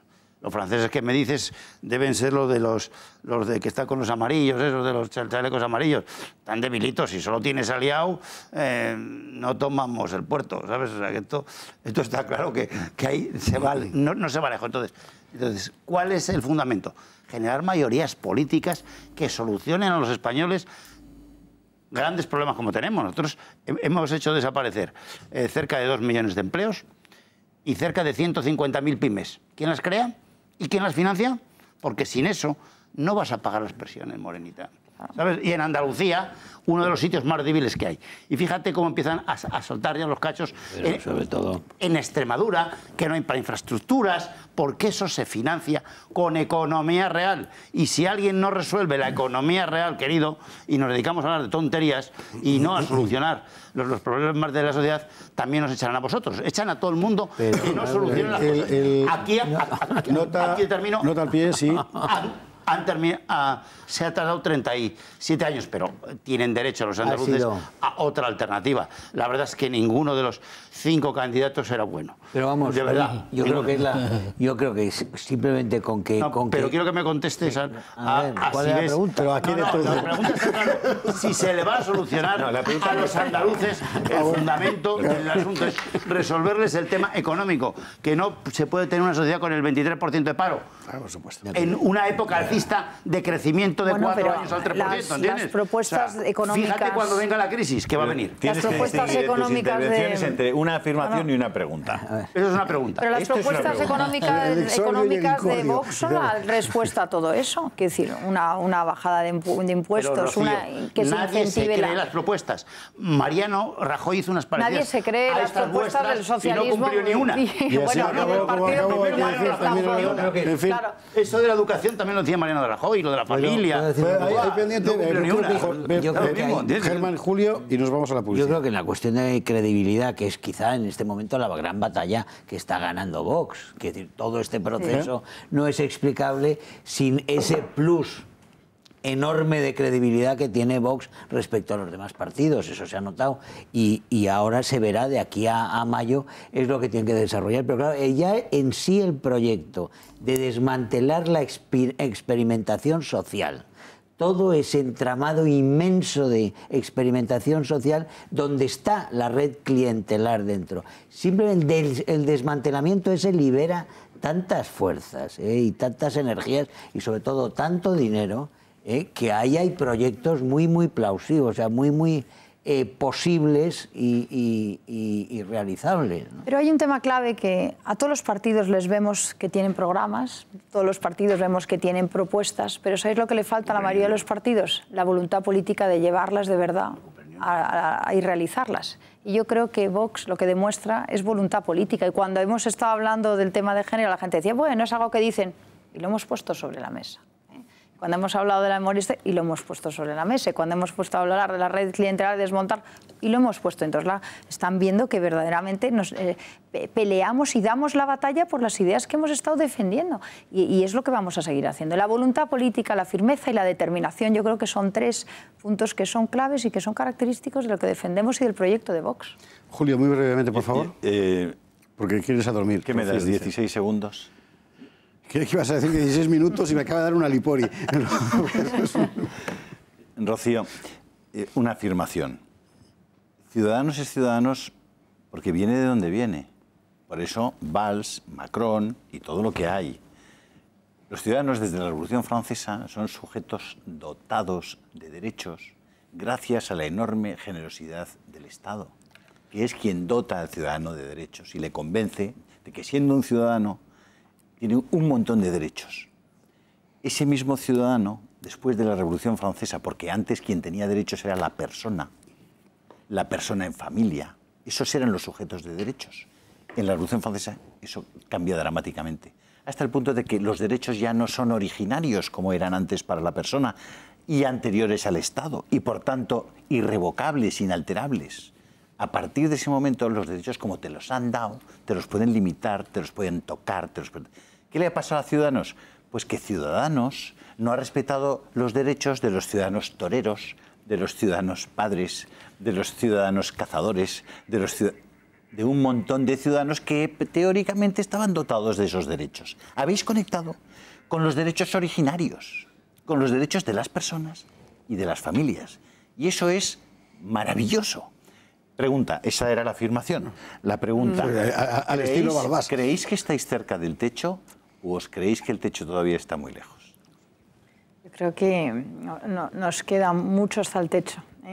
Yo creo que Vox ha conseguido desarrollar un programa que es transversal a la sociedad española y ha conseguido tocar temas y hacer unas propuestas que son fundamentales en la sociedad y que son de izquierdas y derechas. Y lo vemos en Andalucía, hay un 12% de voto de la izquierda que llega a Vox, y lo veremos en Madrid también, ¿no?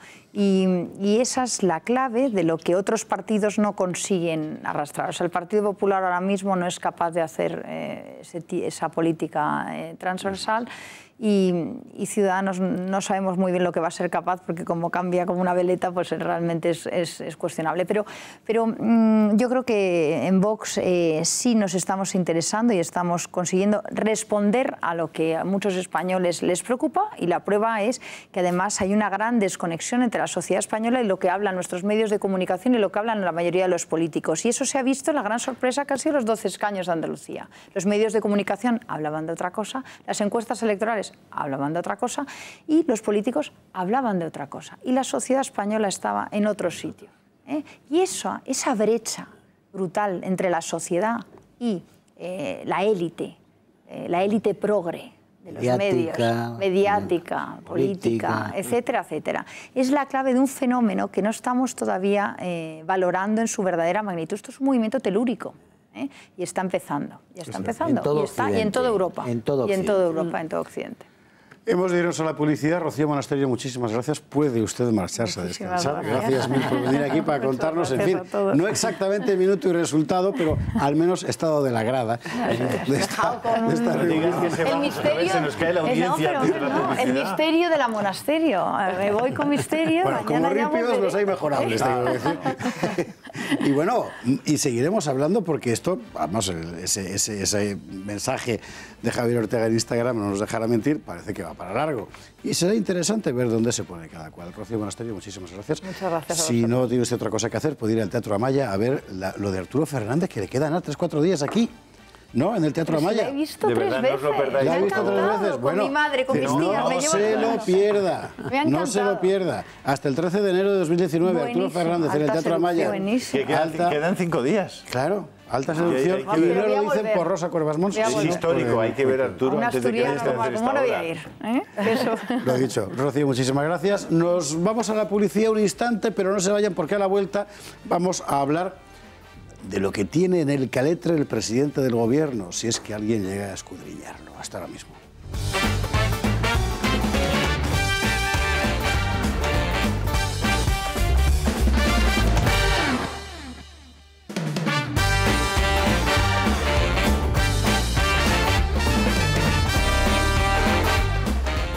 23 horas 53 minutos. Nos queda poco para marcharnos. Hemos hablado de un montón de cosas, de todas ellas con criterio, gracias al talento de nuestros contertulios de esta noche, como de todas. Y nos queda un asunto del que yo querría decir algo, que son las declaraciones esta mañana del presidente del Gobierno en la agencia EFE, donde básicamente ha anunciado, lo más sumario, que el viernes lleva al Consejo de Ministros los presupuestos generales del Estado. Eso dice él. Los que se supone que le apoyan dicen que ellos no saben nada, y ahora mismo la situación es, por así decir, de cierta perplejidad. Por orden, no sé si alguien, me imagino que todos querréis decir algo sobre la situación de Pedro Sánchez en este momento. Ellos ya han dicho desde la cárcel, ya han salido los golpistas diciendo que hay que cuidar a Sánchez, que no les gustan, los presupuestos no les gustan, que no les trata muy bien, pero que claro que hay que salvar a Sánchez porque nunca van a tener servidumbre más dispuesta que la que les ofrece en este momento el gobierno español, ¿no? En ese sentido yo creo que de alguna forma es posible, es incluso posible que los saque adelante. Había entendido que los saquee aún más. Bueno, que nos saquee, pero que los saque adelante. Que los saque adelante.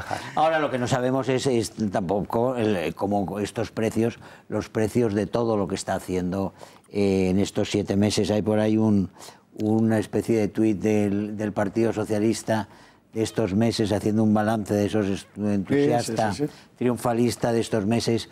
Yo creo que el Partido Socialista, lo hablábamos antes al empezar, yo creo que está más cerca ya de, que decir, todos los partidos socialdemócratas están en una crisis existencial. Yo creo que el Partido Socialista ha acelerado, pero de una forma muy radical, muy fuerte, su proceso de extinción como partido con la irrupción de Sánchez en la política española. ¿Cómo lo ves, Balbás? Al final, el que es más cerca está del partido aquí eres tú. Le costará enterrar al partido. Que la socialdemocracia en Europa ha cumplido su su ciclo ya está por el 20%, 22% por ahí, pero casi todos los demás están parecidos. El PP está en el 19%, ya ves lo que te, es que es lo que te está dando. Es la otra socialdemocracia. Ya lo que te está dando, ¿no? Sí, lo que pasa es que, bueno, Pedro Sánchez va a hacer 6 meses, 7 meses, y bueno, veremos lo que hay. Yo creo que su punto clave es Cataluña. Si el tema del diálogo con el tal Torra que es absolutamente imposible hablar racionalmente con él nada, pues creo que eso lo deja pues, y busca otros caminos menos dialogantes, porque España no va a estar esperando a Torra ni a nadie, ¿sabes? Eso está clarísimo. Y si no hay solución, la habrá. Es que eso es así. Eso está porque bien. Los ciudadanos darán otra mayoría al que no solucione ese asunto, y ese es un asunto clave. Y con tipos nos quedan como apenas Torra, 3 minutos. no se va a ningún lado. Y quería escuchar una, aunque fuera brevérrima, que daría el clásico, opinión de cada uno de nuestros tres. No, yo rápidamente, el tema político español desde hace 6 o 7 años es el tema catalán. Rajoy lo dejó peor de lo que estaba. Mucho peor. Sánchez lo está empeorando, si cabe, y le va a estallar entre las manos, si no es este mes, será dentro de 2 o 3 meses y se lo llevará por delante, porque es que es un tema en el que solamente se salva poniendo límites a los nacionalistas. Si no les pones límites, te llevan por delante. Es correcto. Rosa. Una de las frases que ha dicho Sánchez en su entrevista hablando de Cataluña dice que la solución política para el problema de Cataluña tiene que salir de Cataluña. Me sumo a todas las opiniones de la mesa en que esto le va a estallar en las manos. Va hacia el mismo callejón sin salida hacia el que fue Mariano Rajoy y se va a encontrar en la misma tesitura, pero después me ha llamado mucho la atención, me ha gustado, le han preguntado por el Falcon y entonces en vez de explicar por qué su perrito viaja en Falcon y estas cosas, dice que todo lo que tiene que ver con el Falcon, lo que subyace es el planteamiento de no reconocer la legitimidad del actual gobierno, cosa que no está muy desencaminada, ¿eh? Ahí han tenido un átomo de sinceridad.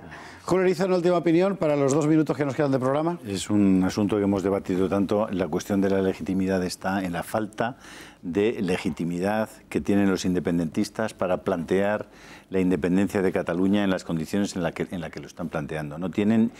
Se han cargado toda legitimidad y toda legalidad. Y por tanto lo que hay que hacer es, desde el Gobierno de Madrid, que es quien puede hacerlo, reponer la legalidad y la legitimidad. No se puede hacer nada más. ¿Hay alguien cerca del Gobierno de Madrid que esté en esa tesitura? ¿De cerca del actual gobierno? No, pero va a haber otras. Sí lo hay.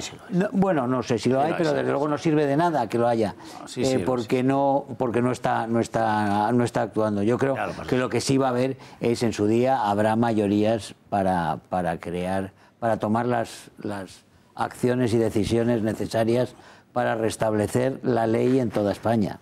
La solución dialogada desde Cataluña o en conjunto es más hoy, es más posible desde el PSOE o desde Pedro Sánchez que desde Pepe Rajoy, que ha estado 7 años, y Pedro Sánchez lleva 7 meses, ¿sabes? Y está muy desacreditado porque no hizo nada. Convocó un 155 para la nada. O sea, no intervino ni TV3, que eso es de tontos. O sea, vamos, tú a mí me dejas, bueno, a cualquiera le dejas una TV3 y está todo el día emitiendo, pero él, ¿cómo vas a dejar a Puigdemont emitir? Pero vamos, ni 10 minutos, o sea, eso es de tontos. Entonces, claro, así perdió hasta la campaña. ¿Quién ganó la campaña esa? La de Puigdemont, el que tenía la televisión. Pero no porque era el expresidente. Entonces, la solución dialogada es mucho más factible desde el PSOE y desde Pedro Sánchez. Dialogada. Bueno, eso se verá. Si no hay, yo creo que estamos en vías de un fracaso absoluto. Por eso. Y hay poco tiempo para retirar la flota. Ya te lo digo yo. Por eso te digo. Poco tiempo para retirar la flota. No hay solución dialogada. Porque no hay, pero bueno, oye, si no, pues oye, ya se sabe. Espartero aplicó otra solución. Claro. Efectivamente. Pero no la naval, esa es la que tú dices. Sí, también la naval. Bueno, la naval también va a la naval. Sí, que yo me lo sé bien, que también. Las metáforas navales de Balbás siempre tienen una cosa como de comisiones del Ministerio de Defensa, ¿verdad? No, era una broma, José Luis, perdóname. Mil gracias a todos por estar aquí esta noche, porque hemos de despedirnos antes de que nos tiren de las orejas, empezando por Rosa Cuervas Mos, que es la primera a la que rellenan. Rosa Cuervas Mos, mil gracias por estar con nosotros esta noche. Muchas gracias. Don Julio Eriza, muy buenas noches. Hasta el próximo día. Guillermo Gortaza, José Luis Balbás, gracias mil. Germán Terch, otro tanto. Y mil gracias a ustedes por estar con nosotros aquí en esta edición del Gato y tal. En fin, con esta sorpresa que ha sido la aparición de Rocío Monasterio para contarnos, quizá no el secreto del día, pero por lo menos su atmósfera. A ver si mañana se lo podemos descifrar. Del día ¿Qué sí de la demonios semana, no? han hablado realmente el PP y Vox? Hasta mañana.